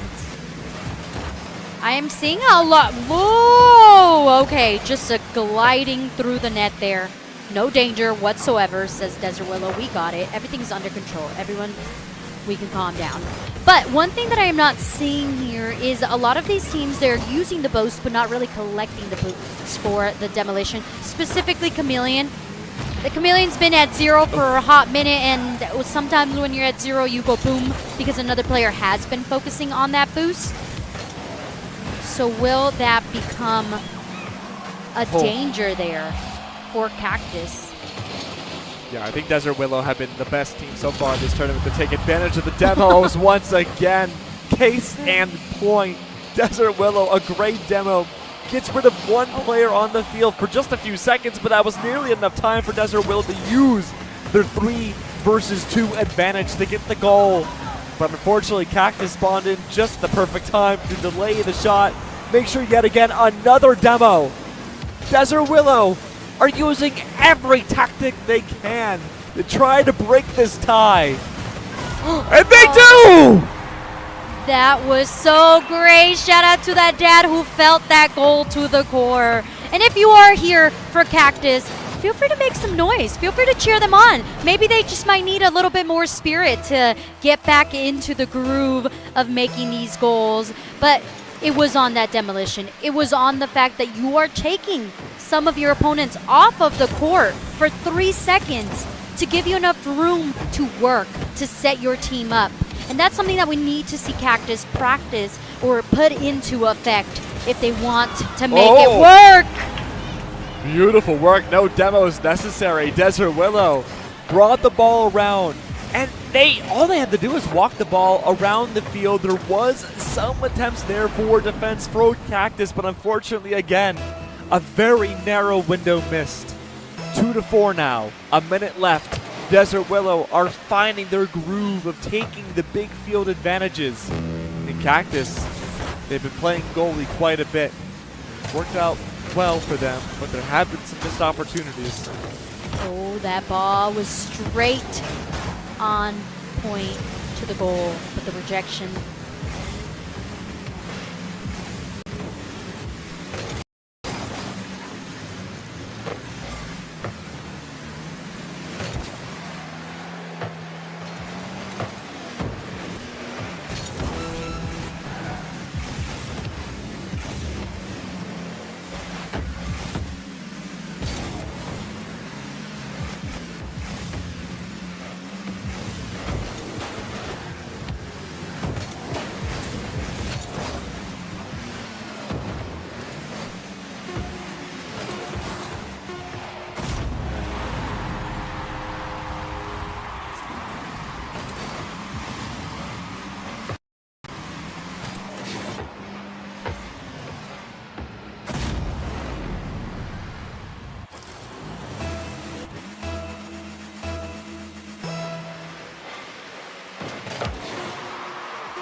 Not drop the ball. Can they hold the ball? Oh. What? Desert Willow, do they win game number 1? They do! By a hair! Testing, All testing. right. Hello, hello. We're back. Are we? Oh, we are. Hello. Oh, they didn't like you yelling. Yeah, no, they're like, oh, we really have to fix this now. Oh, we have a Go Danny sign. What does that say? Go Danny. Go Danny. Go Danny. Nice. That's Feel free to make your own signs. Let's go, Danny. Yeah. Can we get a big cheer for Danny, please? Woo! Danny! Where's Danny? Raise your hand if you're Danny. Go Danny. Yeah, Danny! All right, well. Also, big hand to our production team for getting our microphones back. We don't have to destroy our vocal cords. Yeah. Not yet. That's towards the end of the day. We still have like a few more matches, so I need you here. Oh, you do need... Oh, jeez. Yeah. I can't do this on my own. What? Now you tell me. Oh, jeez. That's okay. We have plenty more matches to come, though. That was a great game, number 1. We laid down the foundation. The demos, specifically for Desert Willow, proved to be such an important factor over Cactus. Yeah. Most of the goals were based off of the fact that they eliminated one of the opponents, and then all of a sudden the map was a little bit more open. But Cactus gave them a run for their money. Not only did they get a goal off the sidewall into a bounce into the goal, but they are also being super proactive on the defense. Wait, no! Just a slight edge off. And with that, Desert Willow now have possession of the ball. And that's kind of how a lot of the gameplay in Rocket League goes, is you actually want to hit the ball with the side of your car instead of like with the nose of your car, because if you hit it with the edge of your car, you actually hit it with a lot more force. Not saying that you should try this IRL, only in game, please. Chameleon is set up and ready for this defense. He was born to use this truck. The double demo is out. 2 players gone for just a few seconds. And Cactus, they don't need to worry about anything. The ball did not move during the demo. It stayed in one spot. The one player who did not get demolished was able to hold up the entirety of Desert Willow. And the offense continues. Cactus nearly again almost had that first score up against them. Chameleon retains the control of the ball. Number 4 to follow up. Desert Willow still struggle with the pocket control. That was their big advantage in game number 1, but now it seems like it's a hindrance. Chameleon, the goal just open! Number 8! Nice. Very nicely done. The patience, the anticipation. Cactus did everything right. It's just the timing, once again, not there in their favor. No one else there to back up that second shot opportunity for Desert Willow. And Desert Willow already takes the lead with 3:24 remaining on the clock and a quick demolition to start off. I hope that's Danny getting all the demos so we could call him Demo Danny. That should be Is the that future the Danny gameplay. cam? Wait! Oh, the rejection. Cactus so near that goal. And now they have to fight, they have to crawl, they have to try to alleviate this pressure that's happening here. The backup! save! So good. They learned from their first mistake, and now they get to take the ball into the half of Desert Willow. Gotta wait for the bounce, but no, it's demolition in return. Props to Chameleon. Nerves of steel going for all of these saves. Cerebral plays again, resetting the ball, completely shutting out Desert Willow. No opportunities past this first goal to get close. But now Cactus, that's one half of the recipe. They have to get the ball near the goal. There's a lot of pressure from Desert Willow. They're keeping this ball so close. And Desert Willow, once more, they find their second goal. Just the second off there for Cactus. Had Chameleon been back in place and been able to deflect once again, you're talking about it. Chameleon is the go-to goalie. Oh, yeah. I'm sorry, but we're seeing it here firsthand. Chameleon has rejected time after time, but they need support. This isn't a solo player game. You need someone else to be in the position just in case, because we are seeing how aggressive Desert Willow is and how much pressure they're putting onto their half. And once again, they do it again, just above Chameleon's head. Really, the advantages for Cactus need to start off on kickoff. They have to have full control of the ball. One thing that we've seen from both these teams is that they're more willing than other schools that we've seen thus far today to give up their control of the ball, especially when it lands in these small pocket corners. If Cactus can recognize that, start utilizing demos more, they themselves will be golden for the rest of the day.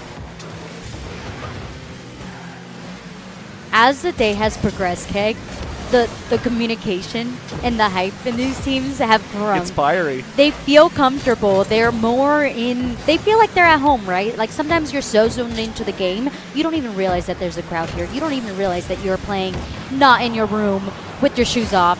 If you don't play with your shoes off at home, I judge Sometimes you. I say crisscross applesauce. I'm not going to lie. Best way to game. Confirmed.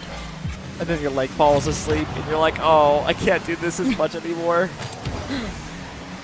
Point is, comfortability at its finest here for Desert Eagle as they are in the lead with 3 goals in their pockets. Cactus need to come up with something, need to aggress. They've been close. I mean, we have seen them get so close. They just need to make sure that maybe they work those demolitions in, give themselves that opportunity of having a player up. Less than a minute left on the clock. Now in Desert Willow are in a very comfortable spot to take game number 2. Cactus, they have the ball control much more than they have in other games today. And that's a good start. A great save yet again. Ball needs to go back in their control. But the immediate strike from Desert Willow did not connect. And the other 2 Desert players are there for the follow-up. The relay again, the pressure to be brought down. I like that malleability from Desert Willow. Oh, no one's home. No one's home, and it just goes in Cactus finally caught Desert Willow off guard, had them overly commit. You did say they're a very aggressive team, but sometimes when you get too aggressive, you leave your home base wide open, and that is exactly when Cactus takes advantage. 20 seconds. Can they get 2 goals in? They definitely can. Cactus have seemingly found the formula for success. Go up high, strike down into the goal line. Makes the defenses for Desert Willow much more difficult, but there's 8 seconds left. There's very little time left, but no! Oh, that could have been another for Desert Willow. It wasn't, though. 2 seconds lead into 1, and that will be, again, Desert Willow taking both games this series. Desert Willow, and I'm going to give it to the sign. It was the sign, okay? The Go Danny sign The really Danny did buff. it for them. The cheer and just the setups. They were so great. Demolitions, the setting each other up for plays, taking advantage of the player advantage as well. It was so good. They knew exactly what they had to do. Cactus put up a fight, but it wasn't enough. I very much enjoyed how the demos came out from Desert Willow. I think that's the most unique factor we've seen out of this team specifically compared to everybody today. And I think, again, just the overall malleability that no person on Desert Willow is willing to stay in just one role. They are communicating. We've definitely heard communication from both teams. And they've been able to use that communication to be so fluid and cover each other's backs, which is really the basis of a team-based competition in general. It is indeed, but Desert Willow is going to meet a new opponent. That's true. And a scary one at that. It is Millen. Millen is coming back to the PCs. Do we have any signs for Millen? Anyone make any signs? No? We'll make it. I feel like I have to start handing out Handing out paper. signs, yeah. Make your own sign, everyone. That's something about esports for you parents. If you do Spiritually, start. everyone's holding the signs. Yeah, if you could Yeah, bring signs. Danny! Yeah, another cheer for Danny. Danny's like, please stop. No, some players thrive in that. They're like, Danny's probably like, yeah! But Danny's here. More He's signs! Yeah. Danny's like, yeah, dude. They hold He's up into signs it. for me every day I get off the bus. Go, Danny. Now- But Desert Willow do have a major, probably the biggest advantage I've seen from any team today coming to this matchup. They are, and I'm just perusing this very quick, Okay. they are the only team so far, they will be the only team today that have a back-to-back series. That means they are warmed up, they're on their familiar PCs, That's true. they are very comfortable, and they were so cerebral going into that last matchup with their demos that despite Millen having the most scores out of any single team so far in one game this tournament, they can still have a big opposition up against them with the demos. And we have to give a shout out to Lollipop for these amazing trophies. Look at that. You guys can't have the lollipops, unfortunately. Sorry. They're all mine. No, they're ours. We share. I have a really big sweet tooth. Do you? It's okay. We can still share. Dentists love me. Anyways, just a reminder for everyone, each of the players will get a trophy and a $50 gift card to GameStop. So parents, get ready to take your kids to GameStop after this if they win. Sorry, I don't make the rules. The rules make themselves. To be fair, you could save the gift card if you win it, because the Switch 2 is going to come out in a few months. Oh. But it's also right before Christmas, so, you know, you have options. To be fair, if I got the gift card, I'd be like, we gotta go. We gotta go now, Mom. Right now, or that's And it. just in time for the Christmas sale. Yeah. Exactly. Anyways, look at, I don't know who that was, but look at that smiling face. Can we get there's a Danny. round of There's applause for the Danny. kids? Give us your favorite pose. Oh, What's Danny's your already favorite a natural pose? pro. No. No, Oh, it's fair. okay. I was camera shy. It took me maybe 22 years to not be camera shy, so it's okay. You have time. I've always liked being on camera, so I knew I wanted. Oh, can we get a pose? No, they're too focused. They're like start game casters. No talking, just start the game. This is part of the rotating roster that we were talking about for some of the teams. Millen, I recognize one of the students. They were the coach the last time that they were up here, and there were some pretty cool plays. I think maybe set strats by the coach brought out from Millen's side, and again they have been probably on par the strongest team so far this tournament with Shadow Hills. But again, I'm looking at Desert Willow. They have been sitting in the same spot for a while. They were ready to go. But most importantly, the name of the game will be the demos and how Desert Willow can utilize them against Millen. Yeah, I can't recall. We've seen so many Rocket League matches that I can't recall whether Millen does demolitions or not. I think we saw him ever so often.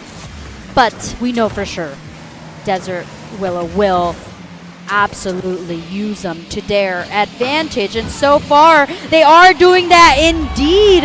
They have taken the momentum from that last match, and they're just continuing on. Yeah, and remember, up until the last time Millen played, they had only had scores up against them on the 2-second kickoffs. So the fact that Desert Willow can set the pace this early on by striking out against Millen is really big. But there is a caveat to that too. Not every series, all but one, I want to say, Millen have always had the first score of the game go up against them. Then they come back and get like 8 gajillion in a row. So if Desert Willow can get the second one, they will be breaking so many barriers. And we do love to see barriers broken, such as this. This is the first esports event here at Quell Elementary. So shout out to you, shout out to the Palm District, and shout out to the parents as well. Wait! Oh my! That was a bounce off the post straight into the hands of the next player who was ready to, and that was a backward drive too. Yeah, there's a little bit of teetering, just a tiny bit of tottering. And it worked out well for Millen. The most scary part for this squad is the kickoffs. Does not succeed in the goal for Desert Willow. A very good sign of things to come. Of course, now Millen, they themselves have been very valuable in their play style. Each player will take on different roles within seconds. Ooh, call outs on point. Got one, but then booms across the court.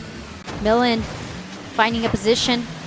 Gets a bounce. Tries to set up their teammate. But the bounce falls a little bit over their head. They're trying to set it up again. Send it back into the court, but it's Desert Willow who just sends it across. Answering back, the follow-up. The backboard gets hit, but there's no one else. The boost too slow. And now Millen finds themselves holding on to the ball. 2 minutes and 53 seconds left on the clock now. It's a tied game. So far, the ball has not really been convincingly in anyone's control. It has bounced back and forth so far, now pressuring towards Willow's goal.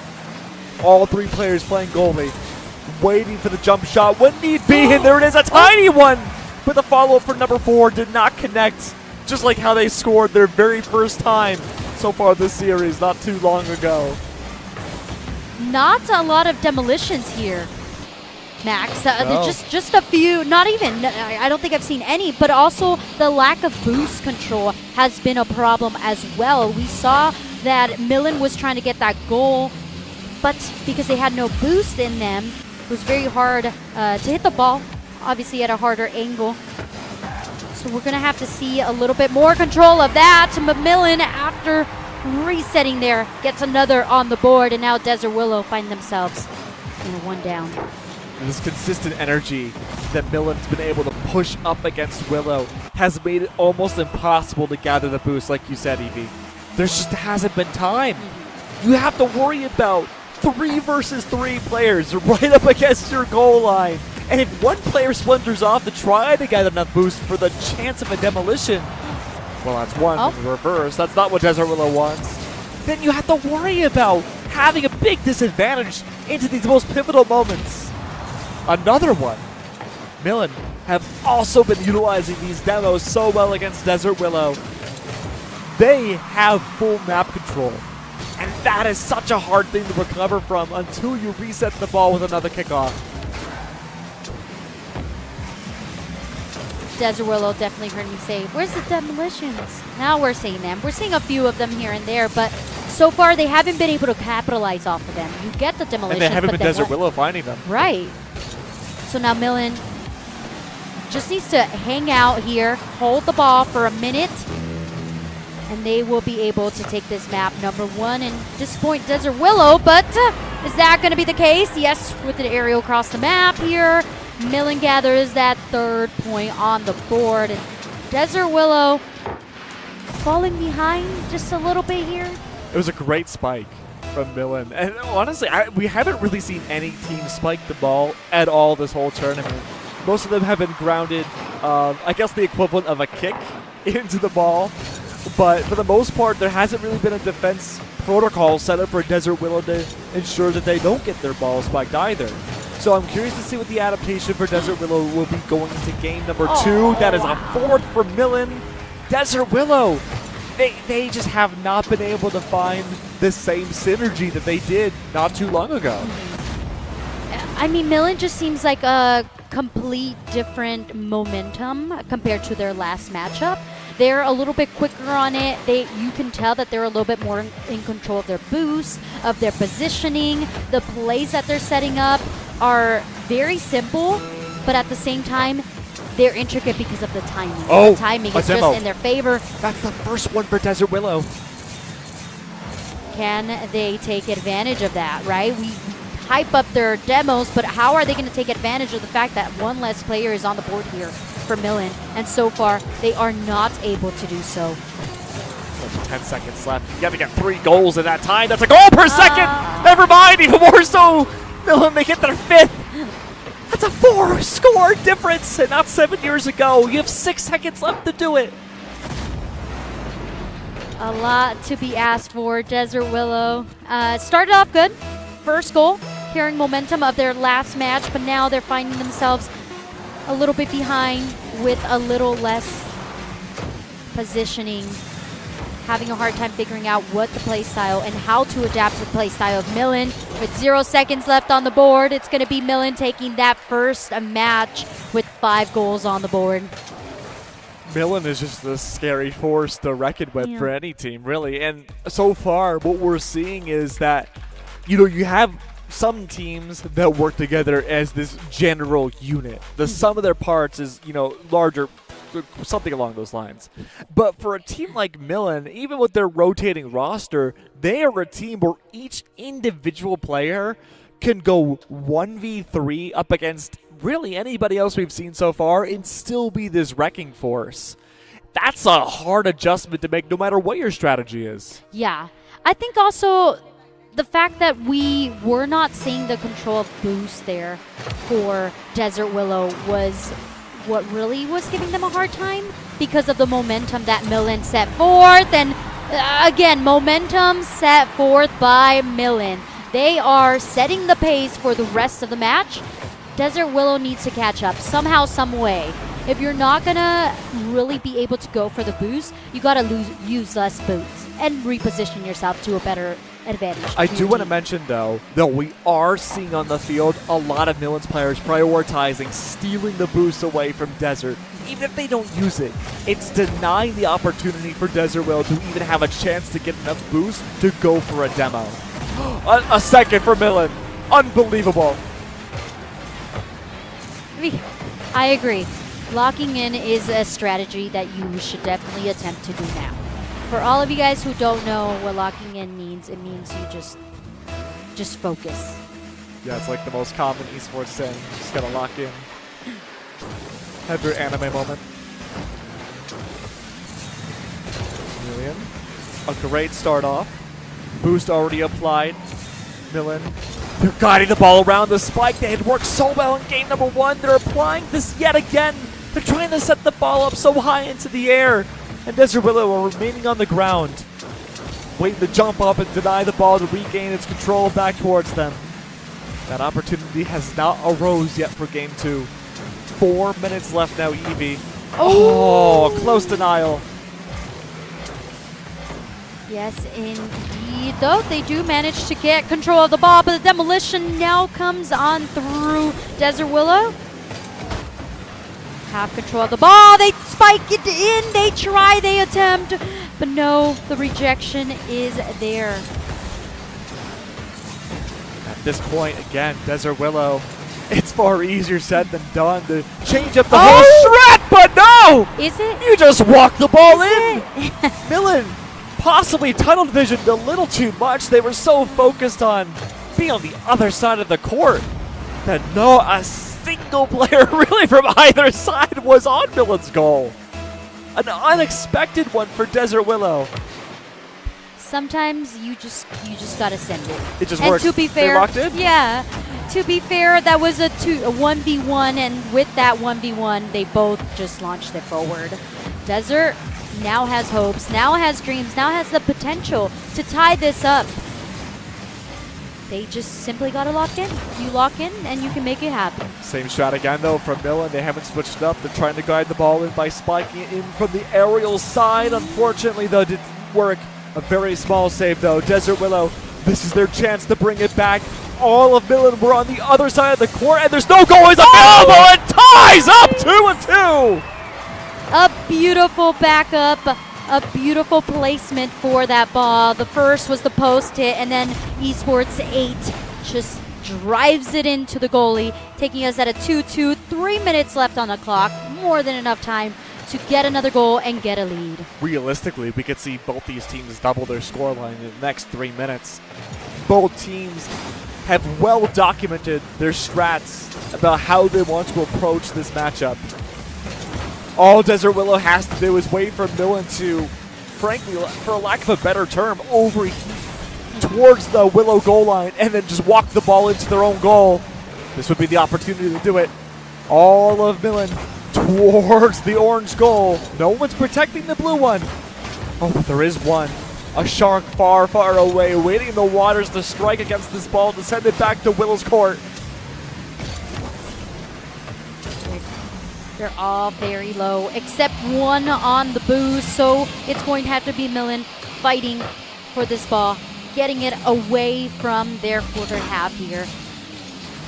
Desert Willow have not gotten a goal yet. With Millen having a goalie present, they need to wait for that side to be completely empty for a guaranteed chance to break this tie. Oh, they send it back to their core, and this is dangerous. I mean, we've saw it a lot with Shadow Hill. When you play in your own corner, even though you're technically safe, it's only a matter of seconds before your opponent realigns that ball and puts it to the perfect angle. That's exactly what Desert Willow is trying to do right now. Off these rebounds, Millen, they send that ball high into the air and try to spike it down. It's hard to block. It may be open. All the goalies, they weren't there, and if only the ball had a little bit more velocity, that could have been a third for Millen. But this strategy hasn't worked for minutes now on Millen's side. They'll be the ones that change things up going into this next point. Ball in no one's hand just quite yet. Now meeting it face to face, rejected and sent across the field here. Wow, the support is there. It's 1 minute remaining. Millen had the shot once upon a time. It's rejected. Desert Willow now looking for their own shot, their own attempt to get a point here. Demo. And we hear the crowd. The crowd is cheering. The crowd wants another goal. But who do you want to score this goal? 38 seconds left, and the ball is in nobody's hands. Another demo was out. Desert Willow have found their footing again. This is their opportunity to shine. Deny the ball. Bring it home. Send it across the map, and they do indeed. They're getting it half court. Millen looking to take control of it, but it's Desert Willow who does manage to keep it for the time being. Zero post and line it across. Millen gets the score with 15 seconds remaining. The hope is there. We've seen Desert Willow do miracles. Can they do another miracle to keep us alive and take us into overtime? Millen had accidentally taken a page out of the Desert Willow strat book. Wait for nobody to be around the goal and help guide the ball in. Kickoff, the big weakness of Millen. But it doesn't work this time. Millen's already one match ahead. This could be another 2-0 for Millen to remain undefeated this tournament. And it's all over here. A great, fantastic job from Desert Willow. But Millen has reigned supreme. That was such a great ending. Like, I couldn't have asked for a better ending to that. The even matchup, the last few seconds, less than a minute, and just by the teeny tiny bits, Millen was able to score that goal and take us into what is their 2-0. A couple of these schools have 2-0s. They've shown their skill. They've shown how much they practice. And I mean, I feel like we have the top 3. I think we do too, but I also think that bar is incredibly close for all the teams so far this tournament. You know, it's one of those situations, and we've been through this thousands of times, where we could say this team seems like they're the best performing team, and then you can make a very solid argument for anybody else. I don't know how this is going to end, Evie. This could really be anybody's game, the top 2 trophies. Yep. It's going to be on how many matches you've won. Yep. How many goals you scored as well, if it gets to be that tight in scoring. And I think the match that I'm most anticipated watching is Millen versus Shadow Hill. Those are the 2 teams that I'm like, oh, how is this going to end up being? And I think we're going to get that fairly shortly. Not sure. Let's see. We Innovation and Cactus up next. And then after that, then it will be the Shadow Hills versus Millen. Yeah, these are interesting teams. Of course, Innovation Academy and Cactus, I'm really looking forward to this matchup. I think there we will see the full extent of both these teams. I think there have been opportunities where we haven't seen, the full breadth of their strategies. I do agree with you. Shadow Hills and Millen, which will be the series after that, has probably going to be the best series so far. I think that'll be the closest. But I'll be honest with you, Evie. I think Desert Willow has been the wild card team of this tournament. I don't know what to expect from them anytime they come up on the stage. I think we've seen some really big highs and some kind of not so highs, right? But I think, honestly, even with them being the last matchup of the day against Innovation Academy, I think even then they'll still show some new things that we haven't seen before. I just need one of the teams to score 10 goals. 10 Is that goals. possible? I don't know. But remind me, Evie, how many has one team gotten already at most? It was Millen, and they got 9. 9. Yes. Wow. So we're only 1 goal off from a team getting 10. Yeah. Huh. Do you think it's possible? I don't know. Will it be Millen? Wait, what? Will it be Millen that could do it? It's either got to be Shadow Hill, Millen, or even Desert Willow, I think, could potentially do that. Hey, I will even give it to Cactus. I even think Cactus really, could do it could be any of these teams. Yeah. We, this is such a... I'm trying to think of the right word. Like, the entry level for Rocket League... No, the accessibility, I think is a better word for it, is at a point where, realistically, any of these teams could achieve 10. Yep. Yes, indeed. And we're not going to waste any time. We're going straight into it. Just a reminder, Innovation Academy versus Cactus here. Innovation looking to secure, or actually defend, while Cactus just goes in there, gets a goal under. That was actually within 9 seconds of the match being started. So these teams don't waste time. A very, very solid start. Innovation, though, they're the team I'm looking forward to seeing the most here. I want to see what the game plan is going into this matchup. Millen was very good at defining what their goals were and what their priorities wanted to be in a matchup. Same with Desert Willow. Shadow Hill, they kind of just go with the flow. But these two teams, it could also be just about anything. Very reactive. And that's not a bad thing. Being reactive is good because it forces a more proactive team to keep adapting and keep trying new things. And there's really only so much you can do.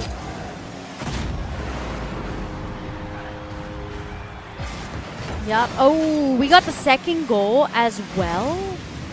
Going in here. A little distracted here, but Cactus, they're ready to go. Innovation waking up, needs to wake up here, needs to adapt to what is being put here. It seems like Cactus just being extremely aggressive, and so with that, Innovation is going to send one of their players back to the safety of the goal. And there we have the follow-up from their teammate. But every time you have an open field, you always have to see where your opponents are, and with that, Cactus now responding to the aggression that we have. Cactus have done a great job achieving 2 goals. Innovation Academy having a swarm around the ball. They do have a goalie in place. Great to send the ball away. Cactus, I believe that's 3 players. Midfield with ball. That means no goalie available. Hearing the comms from one team right now. We may see an attempt to go for a demo early on. What is that drop? Acrobatics coming out from Cactus. Half of Rocket League is acrobatics. It's like how well can you flip your car, how well is your timing, making sure that you are using your boost at the correct time. Yeah, these cars are really in shape. Yeah. I mean, if I was running up and down the field, I would definitely be in shape. If I was a car, I don't think I could go on the ceiling. I'm just saying. If I was a car, I'd be a Lamborghini. Something fast. Okay, fancy, Yeah. fancy. Okay, I don't Chameleon. think wait, do we actually have a Lamborghini? I feel like we have. Anyways, I- that's not the I point. The think point the game is has a Lambo. hit the ball, and make it into the goal.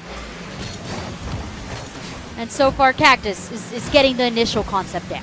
Yeah, this has been such good pressure from Cactus. Again, game plan could be 2.5 minutes left on the clock. They can just wait out the timer if they so choose. It's just a matter now, again, the ball quite literally being Innovations Corp to change things up, but Cactus, they find the opportunity to bring it back in. That was just a little stroll here. Let me just scroll on by Demolition, Innovation out of the way, and then just get the ball into the goal. Working wonders here for Cactus, and Cactus just has the plan down. The plan is there. They have the strat, and they are doing it to a T. Innovations, they're adapting. I think adaptation is a good way of putting it here. I think they're doing a great job playing the goalie role. I think just listening to the comms, we're seeing different players try out the role of goalie to protect the ball from the court. And a near own goal, it seems like. Innovation. That would have been a breath of fresh air for them. That would have been huge. But now it's a game of to see whether or not the ball can go in once more, but the answer is no. It narrowly missed by pixels to get a 4th for Cactus. That was a good defense here from Cactus. 2 players of Cactus on 1 player of Innovation. That means that 2 remaining. Oh. The goalie tries to defend off that ball, and after that timing, a little jump, a little hit there, a little nose into the goalie, and that's 4 for Cactus. We set the bar at 10 here, okay? I want you to remember. It could be 10, but there's a minute 12 left on the clock. That's going to be a very tight deadline to get 10. That leaves, let's see, if my timing is right, we need 6 more goals. That would be 10 seconds a goal. Is that correct? Yeah, I think Quick on math. average so far for a lot of these teams, it's been around 30 to a minute. Ooh, to get a goal, but okay, 5 more in 56 seconds. Yeah. That's possible. My quick math is definitely on point there. But I mean, And- that's assuming the Innovation Academy don't start rolling their own goals together. I believe. I mean, we've seen wonderful things like 3-second goals and The goals kickoff from goals. half court and The Milan curse. yeah, just a lot of things happening here. And Innovation's trying to create that. Cactus is doing just such a good job at keeping track of where the ball is and holding it.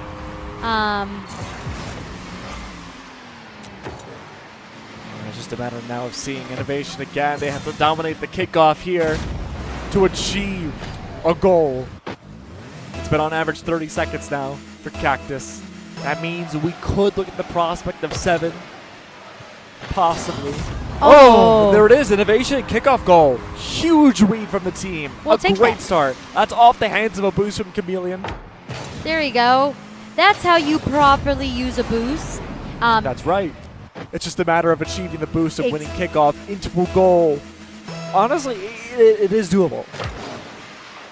Oh, but colliding just like that, having the 50-50 challenge right away, not the position you want to be in if you're Innovation. You need to go for utter domination for the next 20 seconds in game 1. 20 seconds, maybe another one for the win. Nope, it's going to be Cactus sending the ball forward. and being able to just nose it. Oh, look at that. That's a little barrel roll. Just touching the ball. A little dance move here from some of the cars. I will say, though, from the beginning of the game to where we're at now, Innovation Academy have tightened things up a lot more as Cactus get their 8th. But they've tightened things up a lot more, and I think just resetting, having a fresh slate going into game number 2 is going to be a huge momentum shift for Innovation. Yeah, you look at this match and you go, okay, we know exactly. You take this as a practice round. You go back to the drawing board, figure out, okay, who are the players that we want to eliminate and how aggressive are they playing? Because Cactus is being very, very aggressive. They send the ball forward, and all 3 of their players are on the net, pushing forward. Okay. And with that, Cactus does take it. It's okay. Match number 1. Yep. We're going to reset and go into a second. Yeah, I'm curious to see. I think, once again, Innovation, they've been putting themselves in a good spot to have proper roles going to game number 2. Cactus, honestly, maintain course. I think they've had their roles defined extremely well and what they want to accomplish from, start, beginning, and end of each round. It's just a matter, again, now of Innovation having those proper adaptations, listening to their coaches, and make sure, okay, this is our game plan going into it. And shout out to the coaches, because some of these coaches are not only coaches, they're also teachers. That's right. So, round of applause. Yeah, feel free to give them a round of applause. Not only are they, bringing gaming to your children, and that in general is a gift in itself, but then they also go back to their everyday lives and they teach, and that's a full-time job. That's right. Yeah. And also big thanks to the real-life coaches, too, the parents, for being out here supporting their children and ensuring that they can have an awesome and fruitful education and also play Rocket League. Yeah, Rocket League. Soccer with cars and booming and hitting the ball and positioning. Ball bouncing back and forth. No one quite in position just yet, so a little bit of a change of pacing from that first match. Cactus not quite fully in control. Yeah, the ball is still not clearly defined in anyone's control just yet. Though we do see Innovation Academy swarming. Yo, how was that? Where'd they come from? Taking 10 years off my life. Holy. I just saw 2 cars try to go for the ball, and then they bounced off of the ball. I just saw the fastest known object of humankind come by and nearly get the goal in. But Cactus. 344. Okay, a lot of colliding. No demos really to come out just yet. Big important note. Though we do get to see a lot of speed boost being collected by Cactus side. We saw Midland do the same exact thing when they went up against Desert Willow not too long ago. They recognized that Desert Willow love to go for these demos, have that player advantage for just a few seconds. But now Cactus themselves, they've taken that strategy of stealing as many boosts as they possibly can and have that same demo procedure. But now we get to see the reversal. It's Innovation. I would not be too upset if all I see is demolitions happening across the field. I think that's great. That would be wonderful. And then lead this into a 1v1, which is something that I'm not seeing enough. Just like where's Demolition Derby Esports? Yeah. Just like every other sport, seeing 1v1s really matters, and we saw that 1v1 go in favor of Cactus because of the positioning. You see him going for the boost, uses the boost, rolls forward, and just drives the ball in with the support of their teammate. It's so much easier to be a goalie when you have the ball careening towards you from the front. But as soon as you start playing around with the side pockets or you start to spike from the top, it's so much more difficult to get a proper bounce off from the ball. Cactus are playing into this extremely well. Now, with the lead, Cactus is still opting to be aggressive on this. And Innovation, they're figuring out how do we want to play this, how slow do we want to do it. But in that timing, things are becoming very, very dangerous. The ball's still in their corner, and it's going to be a drive-by. No one else is home. No one there to respond, and now the ball is sent across the court. Timer's ticking down, 2 minutes left. Cactus have only achieved a single goal thus far for game number 2. I don't think anyone's home. Okay. Oh, it was close. But it primes up the ball in a great spot for somebody else on Cactus to follow up and take a sidewind shot. Not quite. A good save from player number 4. Cactus are once again setting up. They are laying down the land, the terrain for a second score. But this has been such a great response from player 4 from Innovation. They themselves recognize that these side panels have been the weakness of their defense and are doubling down on it. But there's no goalie! There's no goalie! Oh no! The ball gets stolen. Innovation saves themselves. Once again, now needs to take control of the ball. Needs to take it far, far away from their goal. Otherwise, things may get dangerous, and a demolition in the attack. One less player on the board here for Innovation. Now leaving things wide open for Cactus. Rejection is there. Player keeps back into the safety. 1 minute remaining. If Innovation wants to make things a little bit more interesting for you and I, they need to make sure that they get a goal. This is the opportunity now. Player number 4. They've held the line. They have a full boost available. The demo, if that was the attempt, did not connect. It's right there! A second for Cactus!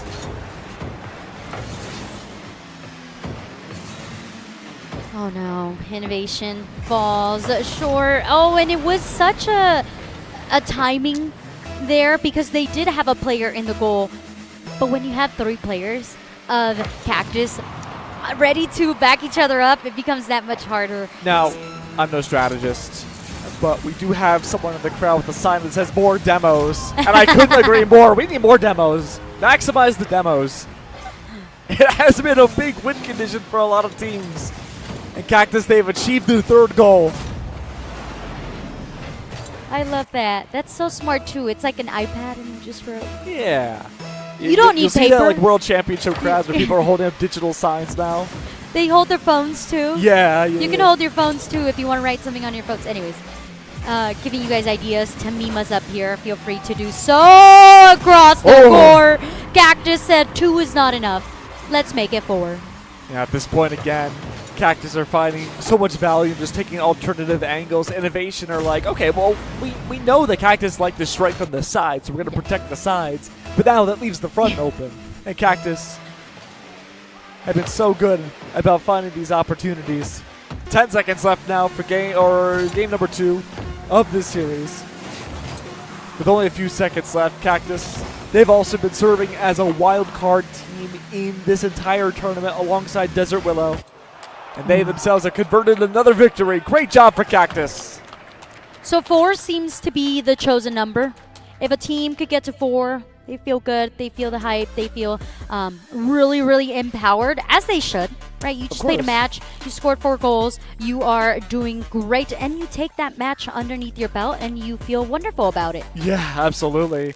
And the competition now for who can achieve the 1st and 2nd place trophies, I still think is under heavy contention. I genuinely do not know who's in the lead right now. It could realistically be a multitude of different teams. But what I can tell you for certainty is that every player and team that we've seen so far today has been playing excellent Rocket League. Yeah. Way better than I could ever do, and way better even than I'm sure a lot of us expected. The amount of practice, the amount of effort that goes into this game, like we talked about before, is huge. Not only do you have to know how to hit the ball properly, how to follow through with the ball, and where to be at the right time, and the boost. There's so many things about this game. The dribbling, the aerials, like, oh gosh, there's so much to be explained and so much more to learn about it. So this is a good level to get these kids started and to see how much they can grow as well. It has been a wonderful joy to see all the teams really adapt the big brain, big picture strategies to the smallest level things like demos or taking small amounts of field control when possible. But of course, this has been a long day for the students, a long day for everybody, but it's been a fun and fruitful and eventful day thus far. So go check out the food truck, go to the bathroom, take a small break, and make sure you go stretch your legs. It's an important thing for every gamer to do. And while we take a small break, don't worry if you're watching from the stream, which anyone here can also access through our QR code. Make sure you are also taking a break as well. But don't worry, we'll be right back.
Let's take it slow. Where you go, I go too.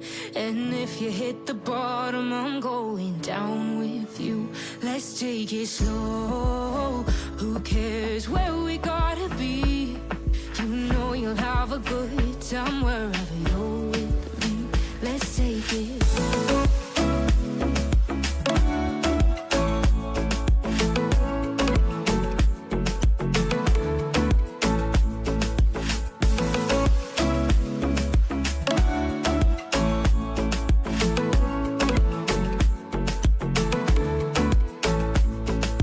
Ask me how we got here, 'cause you don't know how. You say we're taking on water, yeah, we're sinking now.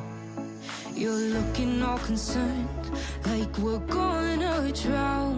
But we both know how to swim, no worries, let's flow for now. Let's take it slow. Where you go, I go too. And if you hit the bottom, I'm going down with you. Let's take it slow. Who cares where we gotta be? You know you'll have a good time wherever you're with me. Let's take it slow.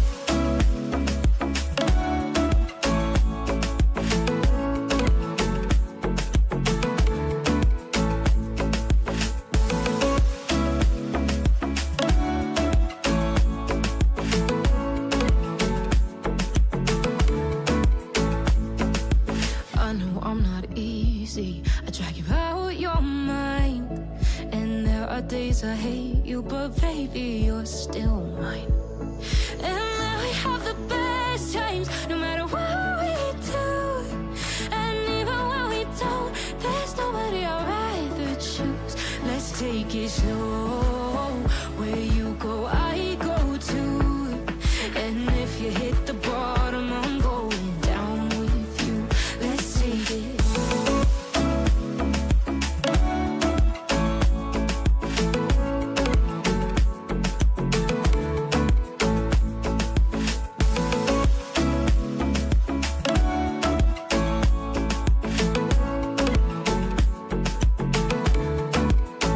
Let's take it slow. Who cares where we gotta be?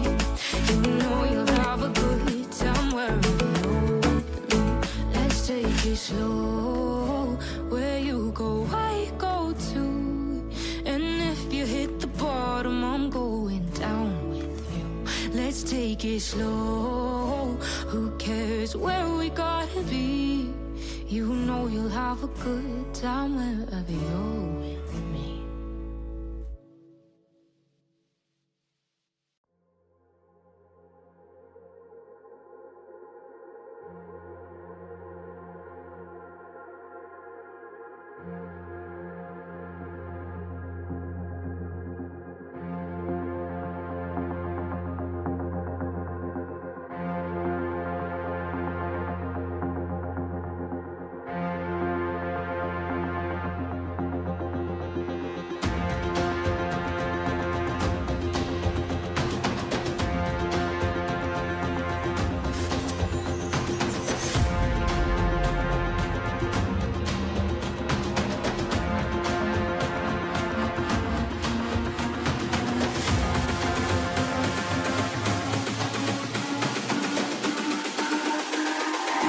It's all about humanity. About humanity.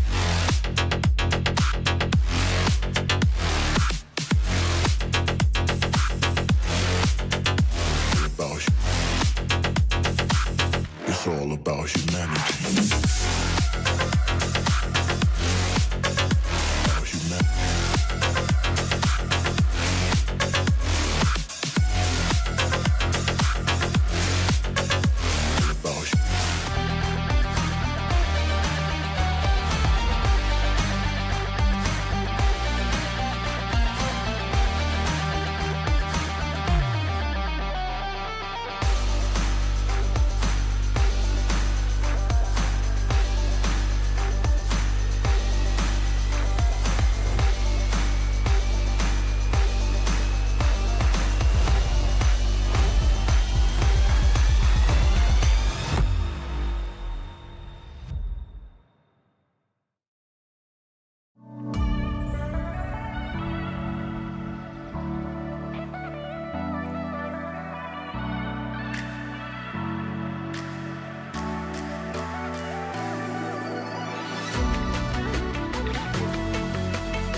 Hello and welcome back to the Palmdale District first ever Esports Showcase. Whew. It is I, First of Evie. many. Oh, first of many. Yes. Of course. Hi, I'm Evie. This is Max. Max. Yeah. That's my name. Well, Keg's also your name. Yeah. Which I was gonna say Keg. But Tomato, tomato. there you go. It's us. We've been talking to you about the games, but now we have a new one coming up. But before that, We want to say thank you to some very special people that have made this event possible. The Palmdale School District overall, the principals, the board, the coaches, the parents, all of you guys here, as well as Lollipop. Yeah, Lab. I mean, the production people behind the scenes have made things absolutely wonderful for us. It has been a smooth sailing ride for this whole event. But of course, Lollipop Labs have make this whole thing a possibility and really help gather all the school districts together to make this one big conglomerate, one big unit, I guess would be the best way to put it, right? But of course, there are so many other people to thank as well. The technology teams, the students, and the Quail Valley schools as well for helping make this a reality. But the biggest stars of the show now are the players. They are the ones who are truly making this all a possibility, and we have ourselves only 2 series left of the day. That's right, give it up for the students. 2 teams are left. Desert Willow versus Innovation Academy. We have seen both of these teams. Desert Willow, if you're just tuning in now or just walking into the building now, have been the wild card team so far this tournament. They have gone for the outlandish strategies. They have done some interesting things with their demolitions, and they have been the ones that give us the biggest heart stoppers, I suppose, with their gameplay too. So it's just a matter now of seeing if they can keep up that same momentum that they've had so far, EV, and how Innovation Academy are going to react to it. That is indeed the question, and I want to highlight the fact that we do not have any score on the board just quite yet, as opposed to all of the other matches. What does that tell me? That tells me that this is going to be a battle to see who can score the first, a battle to see who can keep control of these boosts and keep control of the demolitions, because I saw in the crowd people want demolitions. That's right, more demos. We saw that sign. Big weakness that we've noticed from Desert Willow, though, is that they love to prioritize, again, the demos. That's why we have the sign to have more of them. But when they face up against Millen, and they do get their first score, I believe Demoless, very good start. When they faced up against Millen, Desert Willow faced a big issue. They weren't able to capitalize off of speed boosts or demos because the players of Millen just stole them all. And it forced Desert Willow to play a much more linear game than I think they're used to. And now the fact that we've seen Desert Willow get their first goal, they may have more free range to gather these speed boosts to maybe control the field more. That could potentially be the case. Innovation finding themselves in a pickle as they are down 1. So plenty of time remaining. Can they get control of the ball? Meanwhile, Desert Willow seems to be having much of an easier time singing it forth onto their opponent's half. And hey, speaking of pickles, right? The amazing food trucks that we have outside have been exquisite today. Thank you so much again, production, for making that a possibility. 3 minutes on the clock, though. As we see again a bit more of a slower pace matchup. That's demo number 1 so far. Desert Willow, good to take down at least one player for a few seconds, but they do respawn before the ball can make its way towards Innovation's goal line. I hear the coach for Innovation Academy saying, keep it over there. That's all you got to do. Keep the ball in their court. Apply pressure. But Desert Willow doing such a good job at making sure that it doesn't apply too much pressure, right? They make sure that they send the ball across the court, bouncing it through. There is the goalie rejecting that attempt. And the ball now goes scurrying in the way of Desert Willow's court. It's a matter now of seeing if Innovation Academy can maintain their momentum. They've been very, very good at keeping Desert Willow at bay. Although they are down by 1 score, it is not the end of the world just yet. This is a best of 3. Oh, that's another demo, though, for Desert Willow. This is the opportunity for Desert Willow to get their second goal, but unfortunately, again, that capitalization has not been there. More time bought for Innovation Academy to respawn. Oh, interesting positioning here by Esports 7. They were there to collide with the ball. Instead, gives it up to their number 6, who apparently is going to be the one doing the flexing rotating back and forth from defense to offense. And so far, that was the right call. Innovation keeps one of their players back on their safe court, their safe half, just in case the ball gets sent their way. And indeed, it has. But they were too deep in the goal. Yeah, a little unlucky there on the positioning overall. Innovation Academy, they had the right idea, but again, just small little plays like that can mean a world of a difference. It's a matter of a goal or not a goal. I waved back at the parents. Oh. I think that was the players' parents who were cheering for him. Watch it not be the parents. Oh, that's just awkward. like, why is she waving at us? Oh, no. I hope it was the parent. If it wasn't, just act like you are, please. Save me the embarrassment. Innovation, though, now down 2. Does have the ball in the correct half. Can they keep it that way? They have been playing a little bit more safe, a little too safe for the liking, for the aggression. They need to match Desert Willow in order to get some sort of reward, maybe continually to apply, maybe don't even have a goalie. I don't know, but you gotta have some sort of gamble play in order to make things work. And just as I say that, okay, maybe don't listen to me. I'm not the professional, I'm just a caster. Great for Desert Willow once again, but I do think you bring up a good point, is that Innovation Academy, individually, they have a lot of great skill, and we've been able to see that throughout today. It's just the struggle to find an opener. And that's what makes team-based games so interesting, right? We have seen this in real time in a variety of different games and sports competitions. You can gather the 3, 5, 6, however many of the best players in the world, but if they can't work together necessarily as a team compared to the enemy team, that's going to be a huge advantage for the enemy team to work with. Desert Willow, they have shown that they could be very fluid in their play style, and it's worked out beneficially for them to gain map number 1. That was, I blinked and that was over. I don't know what happened there, but shout out to the parents for cheering and everyone else in the crowd that was cheering. Desert Willow has got that first match under their belts, but we're still seeing Innovation kind of get used to the groove and, like you said, kind of adapt to what's happening here. Yeah. It's been great work so far. Game number 1 under Desert Willow's belts. It's up to them now to see if they can bring things to game number 2. Now, Evie, correct me if I'm wrong. Have we seen a third game in a best-of-3 today? We have not. Every single match we have gone to has been a 2-0, which means every team knows exactly how to win their match, and they have managed to secure to do that. We'll have to wait and see now. We have this series, and then we have one more, our championship series at the end of the day to see. Are you cursing? Are you cursing us right now?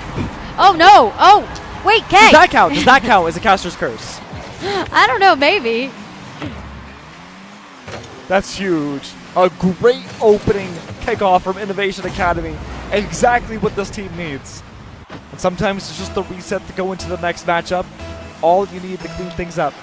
Innovation Academy, I think at their strongest has been these kickoffs to get these goals against teams. Maybe catching them off guard, throwing them off their game, whatever it takes. That's what you need. That was a good boom across the map there. Great ball control coming out from Innovation. Oh The court no! potentially open. Opportunity now for Desert Willow to bring things home. The goal is available, sending the ball back towards Desert Willow's goal. There's no one there to defend it. It's a race, 2-1. Any demos available? The answer is no. Number 8 still stays as goalie for Innovation in case it goes across the field again. That leaves only 2 players here for the orange team to try to strike up against Desert Willow. Gliding it through, no, stolen away. All it takes now is a proper angle. No defenders, it's only 1. And even that doesn't connect.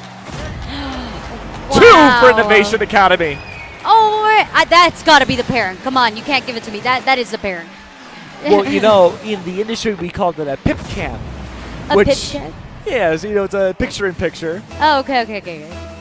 I did not know that. Oh, really? It's a parent cam now. It's a parent camp. I like a parent camp more. It's a little bit more easy to understand. If you would tell me pip cam, I'd be like, huh? What is that? Anyways, Innovation adapting, getting a new game plan, one that's currently working to the T. And I think it was based off of your caster curse, but we're not going to get into that. The point is, Innovation's still holding on to the ball, connecting it, but it's a battle. It's a battle for who actually maintains the control. And for the time being now, it's in possession of Esports 6. Lobs it over, a teammate to be near, trying to line it up, but it's going to be the jump to the rejection there. Oh, that was player number 5 just taking it on their own, fully controlling it and taking it into Innovation's goal. Still plenty of time left on the clock now. Desert Willow, they've broken the barrier of getting their first round. If they can gain 2, Innovation Academy, they themselves will be back on that offensive control and try to break the tie, not go to overtime. The ball very deep into the field side of Innovation Academy. Good evasion, sending the ball back. It's way too close for comfort. That's a demo. Desert Willow's specialty. That's one player gone for a little bit. Trying to take advantage of a 3v2 to send the ball back towards the defensive side of Innovation Academy. Did not work out well. A little bit of misposition there from Innovation. A very good spot, trying to line up where this is going to land, and that's going to be where your goalie's going to come through and help you out. Hopefully send the ball over. Was a little bit short, but Esports 6 gathers the ball. No one else in town, so it's going now to be in the hands of Desert Willow. Off the backboard. A good start, yet another demo. Map control heavily in the favor of Desert Willow. This field covered in speed boost opportunities, all being gained by Innovation. And there it is. Oh, another good save from Desert Willow. They may be able to have a straight shot to the goal, but there's 2 defenders blocking the way. Innovation have been so on top of making sure this ball cannot get anywhere near the field goal. Back and forth, a ping pong fight, the post saves that. For Desert Willow, now they have it in their position. Is anybody home? And yes, indeed, Innovation rejecting that attempt and sends it forward. There's no player there for Innovation, so nothing comes out of that ball. But instead, it's going to be Desert Willow trying to push it forward, trying to tie things up with minute 20, and instead, it's going to be Innovation's half-court shot that comes in. And this is something we've seen from Desert Willow in the past.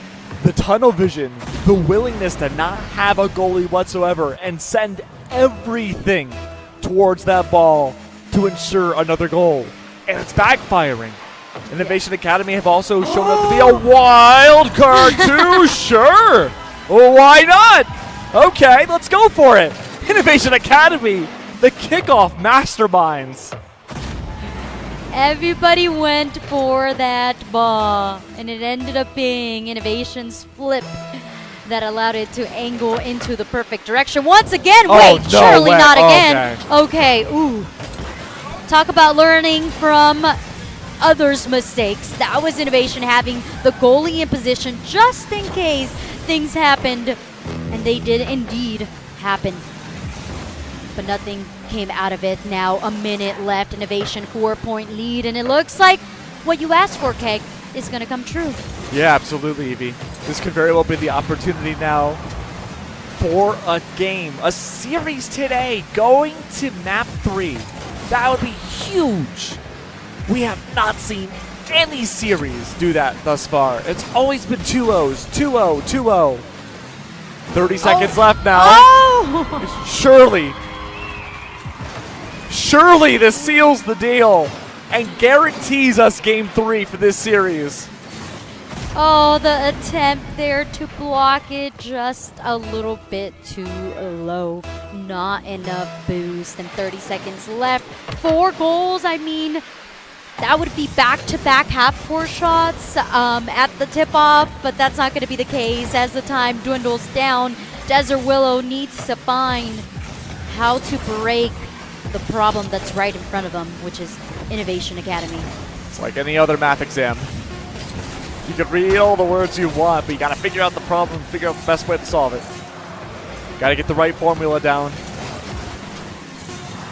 And it looks like this will be a long test for both teams as we go to game number 3.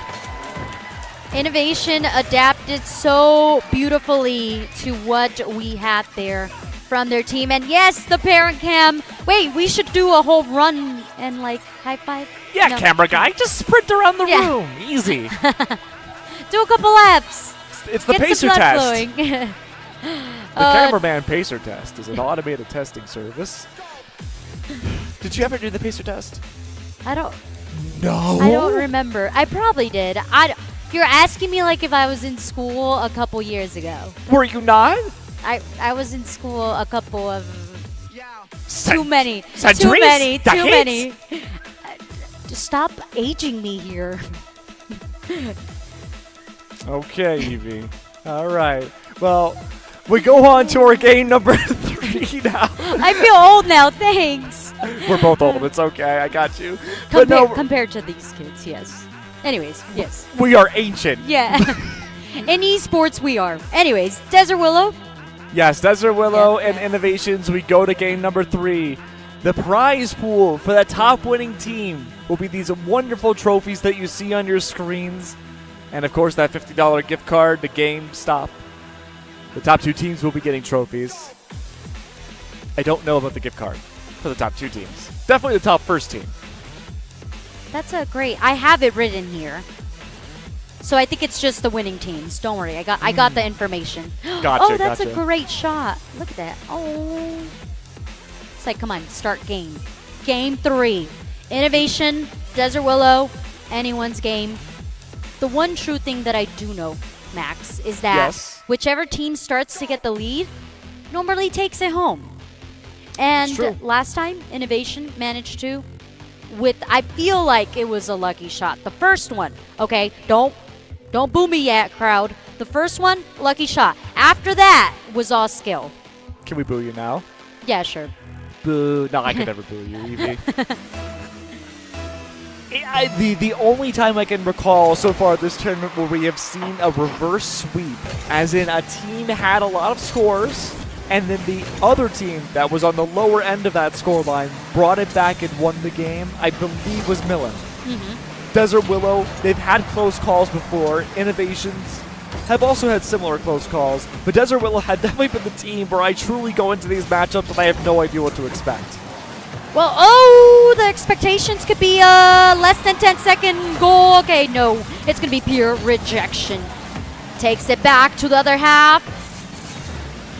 Innovation looking to get some pressure of their own. Instead, 2 of the players of Desert Willow say, not today. We're going to reset the ball, send it back into your danger zone. What are you going to do about that? And it's a quick answer for the time being. The goalie last time was positioned a little bit too deep. This time learns the lesson and also has the support of their teammates to make sure that things do not get too big. Something entirely unique to Innovations Academy compared to any other team this tournament is that they're the only team to consistently win goals purely by midfield kicks. Yeah, that is worth cheering for. Everyone else has had to be so up close and so personal with their score lines, but Innovation, they are taking advantage of the field and where Desert Willow place themselves! The demos are out! Innovation Academy, they're taking Willow's strategies and using it against them right in their face. Remember, this is game 3. There is no safety net for either one of these teams. More demos. Here you go. Here you go, crowd. 1, make that 2, make that 3 easy.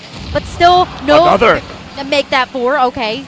But how are we capitalizing on it? What's happening from here? And what's happening exactly is Innovation gets the ball, sends it forward, but just as quickly the rest of Desert Willow's team come back into action, ready to answer back, ready to put them in the danger zone. And so far, they're playing in their corner. They're safe for the time being. But how are you setting up your teammate? And it's with some more demos added to the board. I'm really enjoying how Both teams are playing against each other right now. It is so different from any other matchup we've seen this tournament.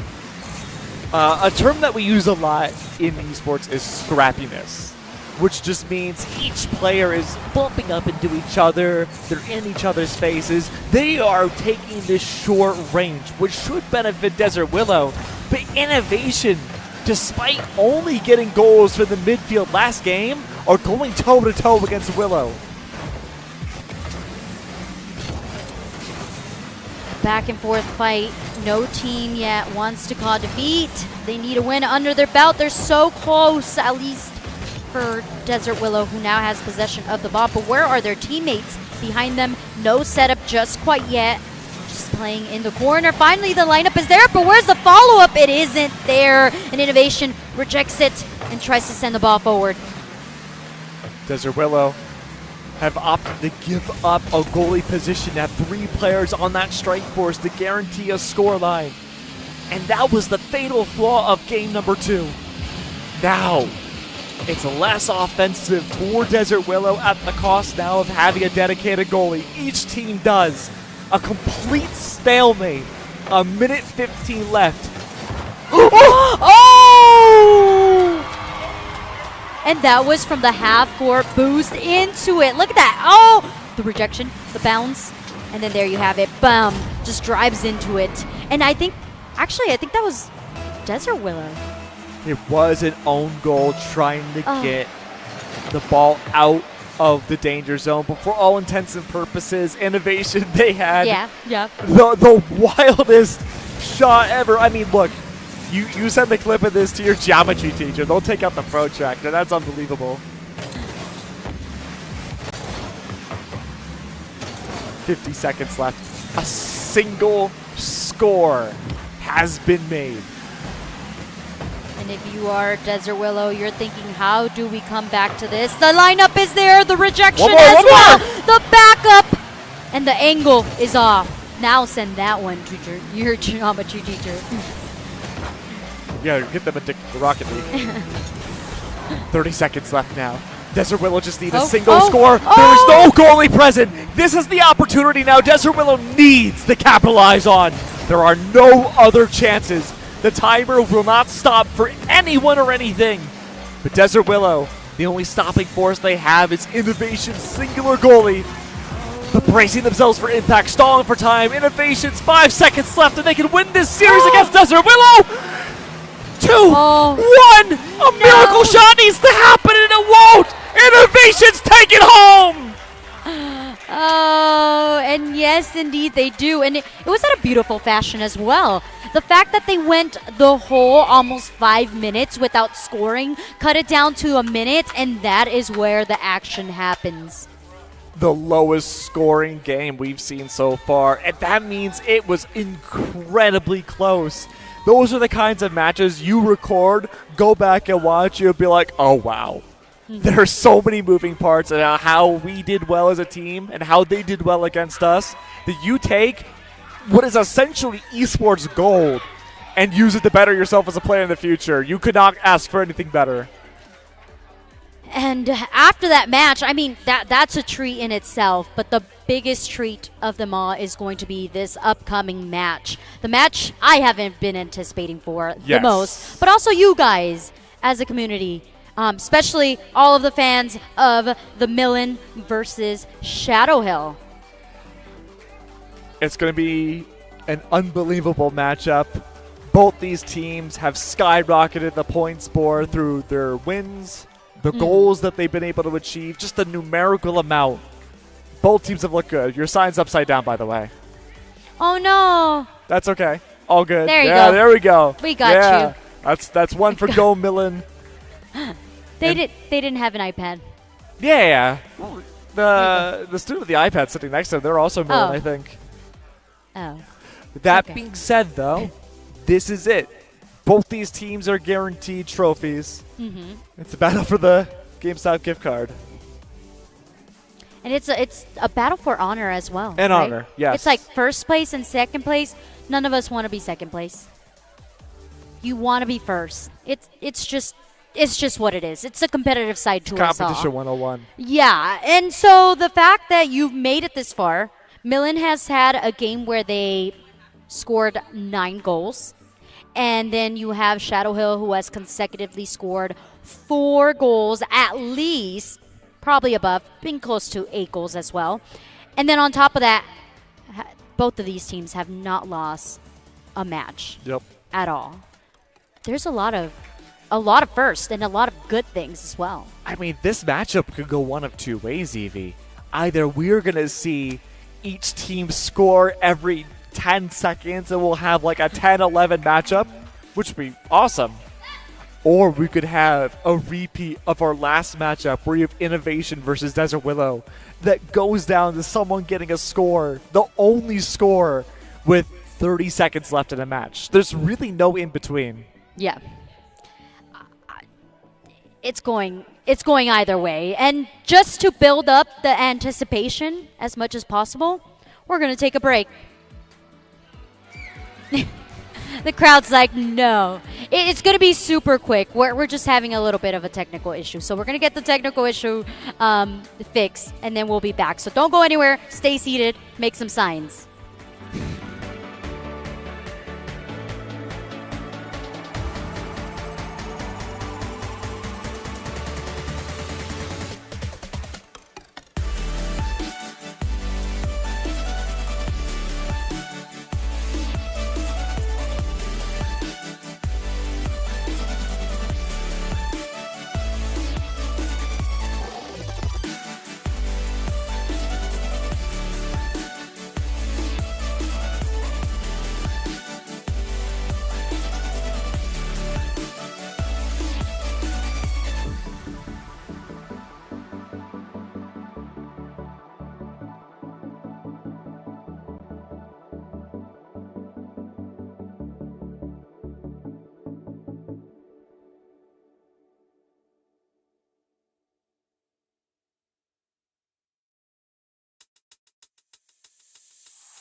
All right, Palmdale District, are you ready for the last match of Rocket League? Woo! Let's go! We have the two most anticipated match of the day. These two teams have gone a long way through their journey. And just to remind you guys, the prizes that they will be getting is this amazing trophy that's right in front of us, as well as a $50 GameStop card. Ooh, very nice. Don't forget about the lollipops, too. You know, as a sweet tooth enjoyer, I think the lollipops are also a very nice incentive to win things out. The courtesy of the Lollipop Labs, who again helping make this whole thing a possibility. Our amazing production crew as well. The parents of all the students that attended here today. Give yourself a round of applause. Thank you so much for being here. But now, we have ourselves a very interesting matchup here. We've seen them all day today. As we said before the break, both teams have been flawless with no matches lost at all day. It is Shadow Hills versus Millen. Yeah, 2-0s all across the board. Unfortunately, we don't have the name of each of the students, but they are all contenders to number one, make some goals, play some defense, or be the goalies of the squad. Starting off already 30 seconds. Things were looking a little shaky. I thought we were about to see a goal, but no, that is not the case. There's going to be a lot of back and forth going on with these squads. As addition to the people we want to thank, we want to make sure that we thank the board members, the cabinet members, Superintendent Maldonado, Ed Tech team, and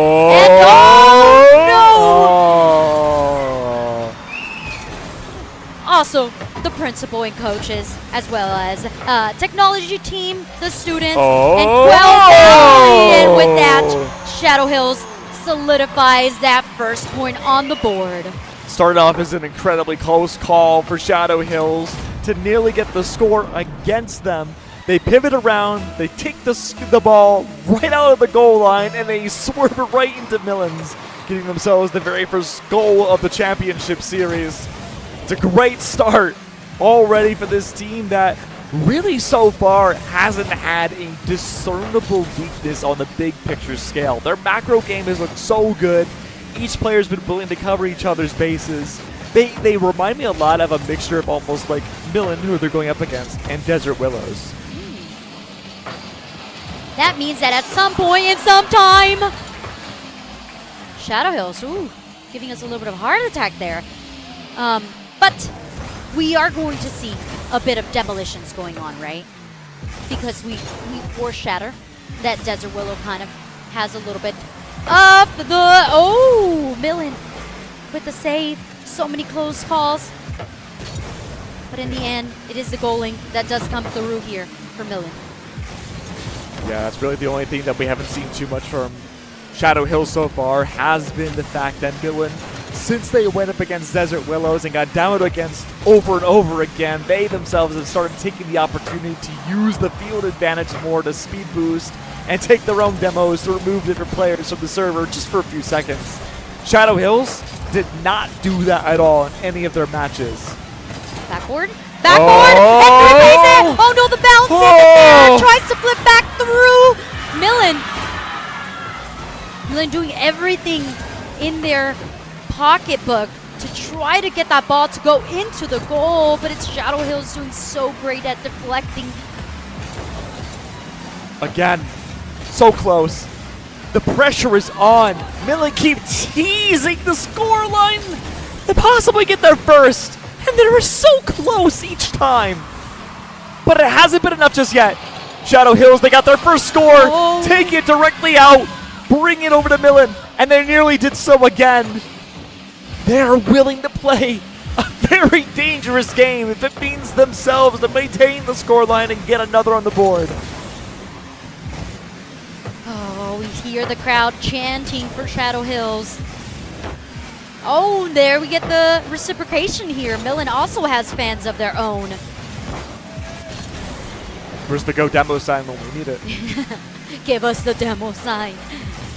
But it doesn't matter who has demo or not. The fact of the matter is the fact that Shadow Hills has the lead. Millen needs to work wonders, needs to get on that board, has a minute and 22, but it's going to be Shadow Hills that takes the champ to the core and scores that second goal. Such a bouncy goal coming out from Shadow Hill's side, bypassing just about every player on Millen to get the second point on the board. A minute 20 left on the clock. We came into this championship expecting not a high-scoring game for potentially all 3 games of this championship series. It'd be a game of wits and a game of out-strategizing and out-maneuvering the enemy team. Once more, Millen comes close to strike against Shadow Hills. Make that twice! And yet, each time, it's always off the backboard. And a great response from Shadow Hills to send it right back to Millen's goal! Wow! And we get the stand-up, and we get the hype, and the crowd, they're feeling it. They know the vibe. And we have Shadow Hills with the lead on game 1. If this is how the championship goes, if this is how the start is, it is quite a treat, not just for you and I, Keg, but also for the parents here today. It's been working so well thus far. Shadow Hills looking to play much more in the advantage of the aerial. Take the sky into control, something Millen did quite a bit leading up to the championship series. They themselves would spike the ball into the goal, and they were attempting to do so here. But Shadow Hills, unique to themselves, playing goalie in the air, through the wall on the ceiling to make sure even that spike maneuver won't be a free score for Millen. Millen is in the proper territory. They are in the desired, but they have no control of the ball. And with that, it's going to be Shadow Hills taking that first match, but still 2 more. Possibly 2 more. A very, very clean game 1 from Shadow Hills. Very good control, not only playing goalie for the ball, but also taking the ball millimeters from Millen's scoring, and they just shovel it out, bring it across the field, and they just suddenly get a score. So off the mistake, not even off the mistakes, off of the shots that were taken there from Millen, it was Shadow who was able to take it across, just like you were saying, and capitalize on it. So maybe the answer here for their opponents, Millen here, is to capitalize maybe on something that's not working out for Shadow Hills. I don't know, but we're going to start off, and the ball goes right across the map. No one in control just quite yet. Finding some footing here. Millen gets control of the ball, sends it forward, but it's going to be Shadow Hill just answering back so quickly. Neither one of these teams have made major mistakes in their tournament run today, and it shows leading into the championship. Shadow Hills across the entire court, denying the ball from Millen. Once again, Millen, they're going to make the attempt to go for the aerial strikes that have worked well for them, but denied in the air, head on from Shadow Hills. Oh, the bounce, the demolition, the first. Can we get some cheers for that demolition? Thank you. We got 1. Can we get some more, and can we capitalize on that so that Millen could get back into the swing of things, potentially take us into the 3rd match and look to be the champions, the first place. Although they do get a reward, you want to have the honor of being number 1. Number 1 so far has been a number 1 defense from both teams, really. Oh, no! Close yet again. Millen have been millimeters away, but it is just a narrow miss off the goalpost every time.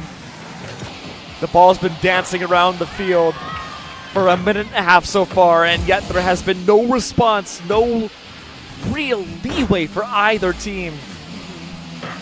Millen playing much safer than we've seen them in any other matchup.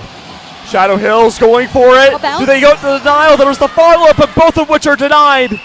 Back to the midfield we go.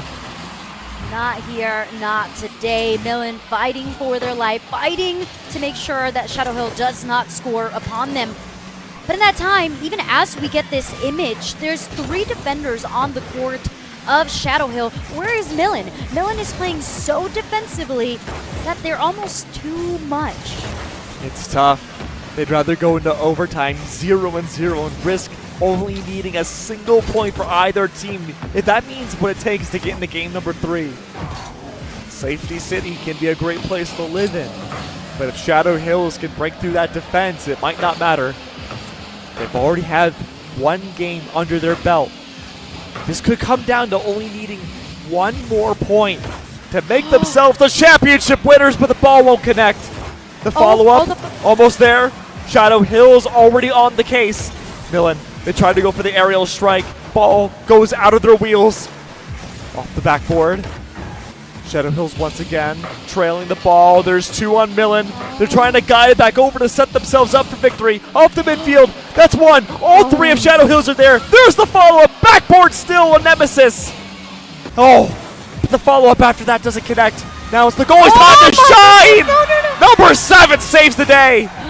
The back and forth, the heat is rising. It's anyone's goal at this point. 1:34 left. The back and forth, the tit for the tat.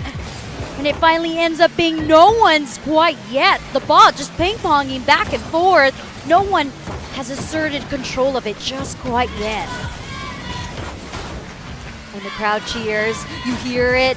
Millen wants to be back on it. It's all of this front row. It's actually another school cheering for them, which makes it that much sweeter when you have your opponents cheering for you. 1 minute left. This could very well go to overtime again. 0-0. Oh, it dances in! Millen! By a shooting star's worth of a miracle. Grazes the ball in. A rare missed defensive shot from Shadow Hills. And now, what do you do if you're Shadow Hills? You go for it. You just absolutely do. And we have seen Shadow Hill be capable of just sending it 100.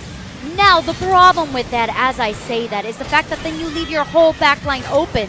And that is where things happen. Although I do want to remind everybody, aside from the fact that Millen now has the confidence, is going for it, is the fact that Shadow Hill won the first match. If Millen does maintain to keep this lead for the next 43 seconds, we're going to go into match number 3. All I'm saying is that Millen started getting scores as soon as the crowd started cheering. I think we might need to hear even more cheers for one school or another. But I'll let you decide who you want to cheer. No, don't stop cheering! Don't you want Millen to score? 30 We seconds. want match number 3, and that so far looks like it's going to be on our radar. Shadow Hills has 21 seconds left. They do push the ball forward. There is the support of their teammate there, but no follow-up. Instead, it's going to be Millen sending it across the court with 10 seconds left. And what do you do from here? Shadow Hills, they have their game plan down, but they cannot find any aggression. Millen are swarming, and they get a 3rd score! And just as I said before the match started, as soon as one team gets the lead, it is unstoppable. Momentum carries through, and so far 3 seconds left with 3 goals. I think we can call it here. There's no caster Chris in here. The fact of the matter is that Millen will be taking the second match and will be taking us on to match number 3. There's going to be, like you mentioned, no safety net. It's going to be whoever can play the best Rocket League. Couldn't have asked for a better championship to bring things to the final possible round you could hope for. And a grand championship competition. Both teams now can no longer hold the title of being flawless in this tournament. No team will be coming out of this flawless. Each have suffered a loss now, 1-1. It's just a matter now of seeing who can take this to that final measurement. 5 minutes on the clock. And look at our beautiful crowd. They are the ones that are providing that source of energy for each of their teams. So if you are cheering for Shadow Hill, can I get a oh yeah? Oh yeah! Where's the Shadow yeah. Hill fans? There you go. Woo!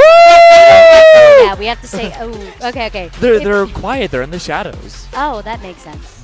But And what the about for Shadow Millen? Hills? Oh. Oh. If you're a Millen fan, can we get a woo? Woo! If you're here for the food, can I get food? Woo! I like the food. We like food. Oh, yeah. But it looks like we may have a small, minor tech difficulty just to build up the anticipation of our final round of the day. There will be no more after this. It's the fullest extent of what we could possibly hope for. It is an esports dream come true. And parents of all the students here, you are in for an absolute treat. This is what anyone hopes for as a tournament.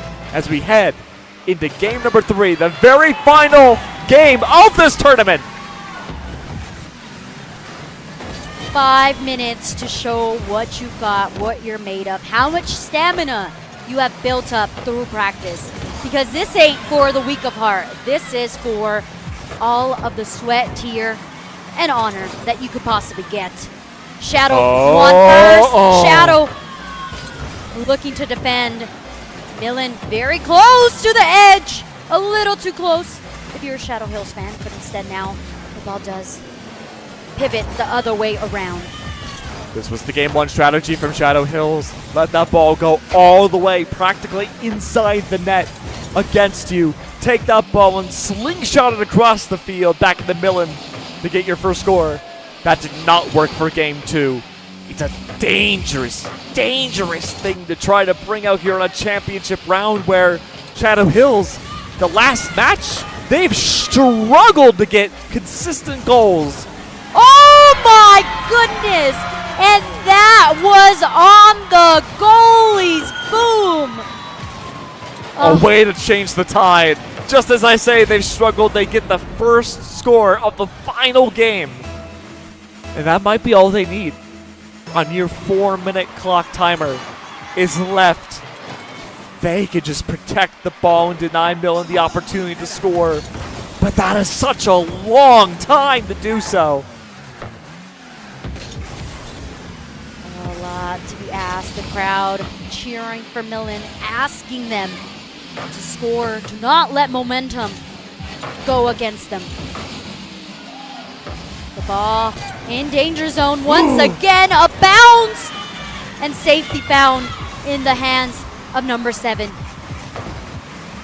Shadow Hills are not changing up their strategy. I thought maybe they'd play safer, but no. They fake the safety just to give an opportunity for all 3 players to collide into the ball and guide it to Millen's court.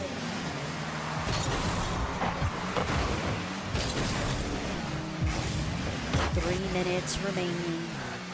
Everyone looking pretty good on their boost. Goalie now going a little bit off zone.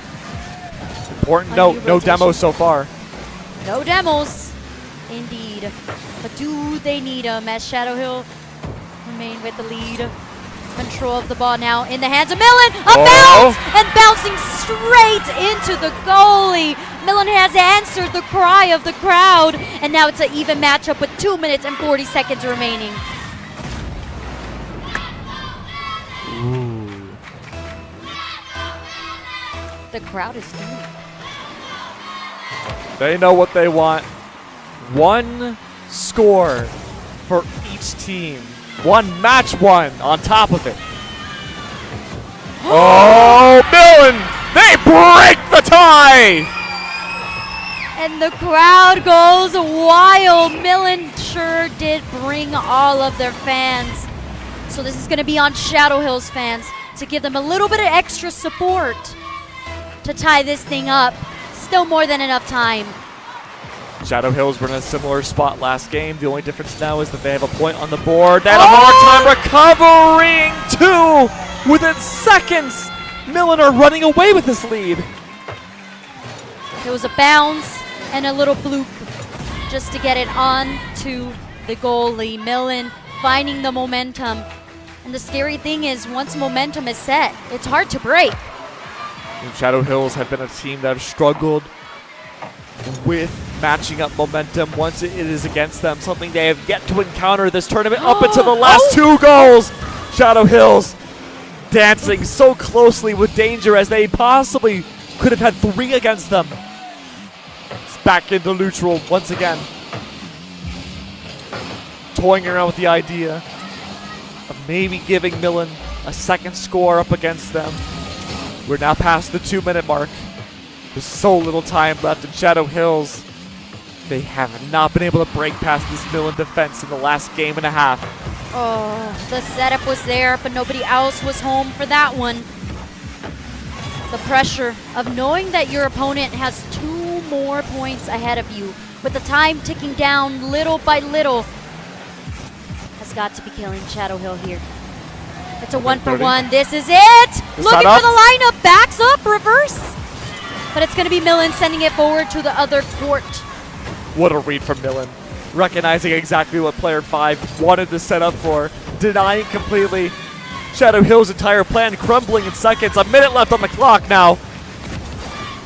There are no more games after this. The final chance for Shadow Hills. They won game 1.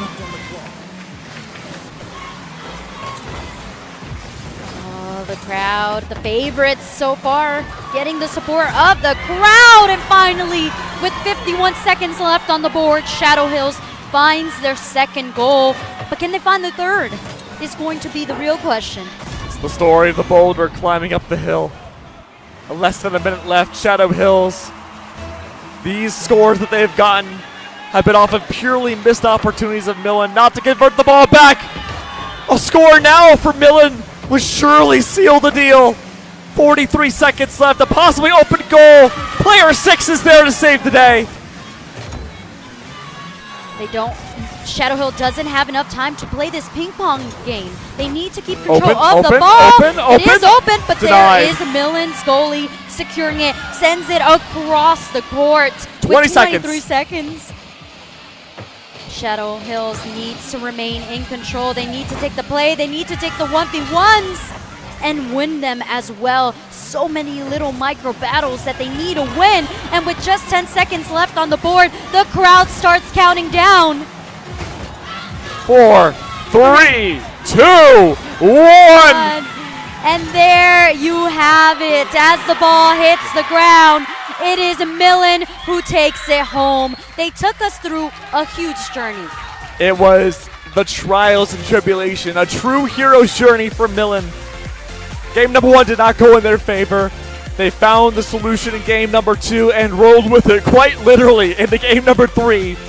Barely inching out scores against Shadow Hills in what seemed like a dominant start to the final game, but turned the tide very quickly up against them. And congratulations, they were the team that did not drop a single series, a single match, you name it. They just worked so beautifully together, and when you work together as a team, especially in Rocket League, is when it counts. Now, once again, congratulations to the first place, but also congratulations to the second place, because either way, you get a trophy and a $50 gift card. Absolutely, both teams played an absolutely stellar game of Rocket League. And for our first annual showcase for the Palmdale School District Esports Showcase, that is the bar to be set. And hopefully for future years to come, we'll see a lot more stuff. But of course, there's one more thing we have coming up. We do indeed. We want to thank everyone who made this possible once again. Palmdale School District, board members, cabinet members, Superintendent Maldonado, EdTech team, the principal, the coaches, the parents, Lollipop, the technology team, the students, and of course, Quell Elementary for having us here today. Shout out once again to Millen for winning that first place. And we're going to send it over to Ellen for the trophy ceremony. If you are watching from home, thank you so much for hanging out with us. We hope you enjoyed, and we will catch you next time.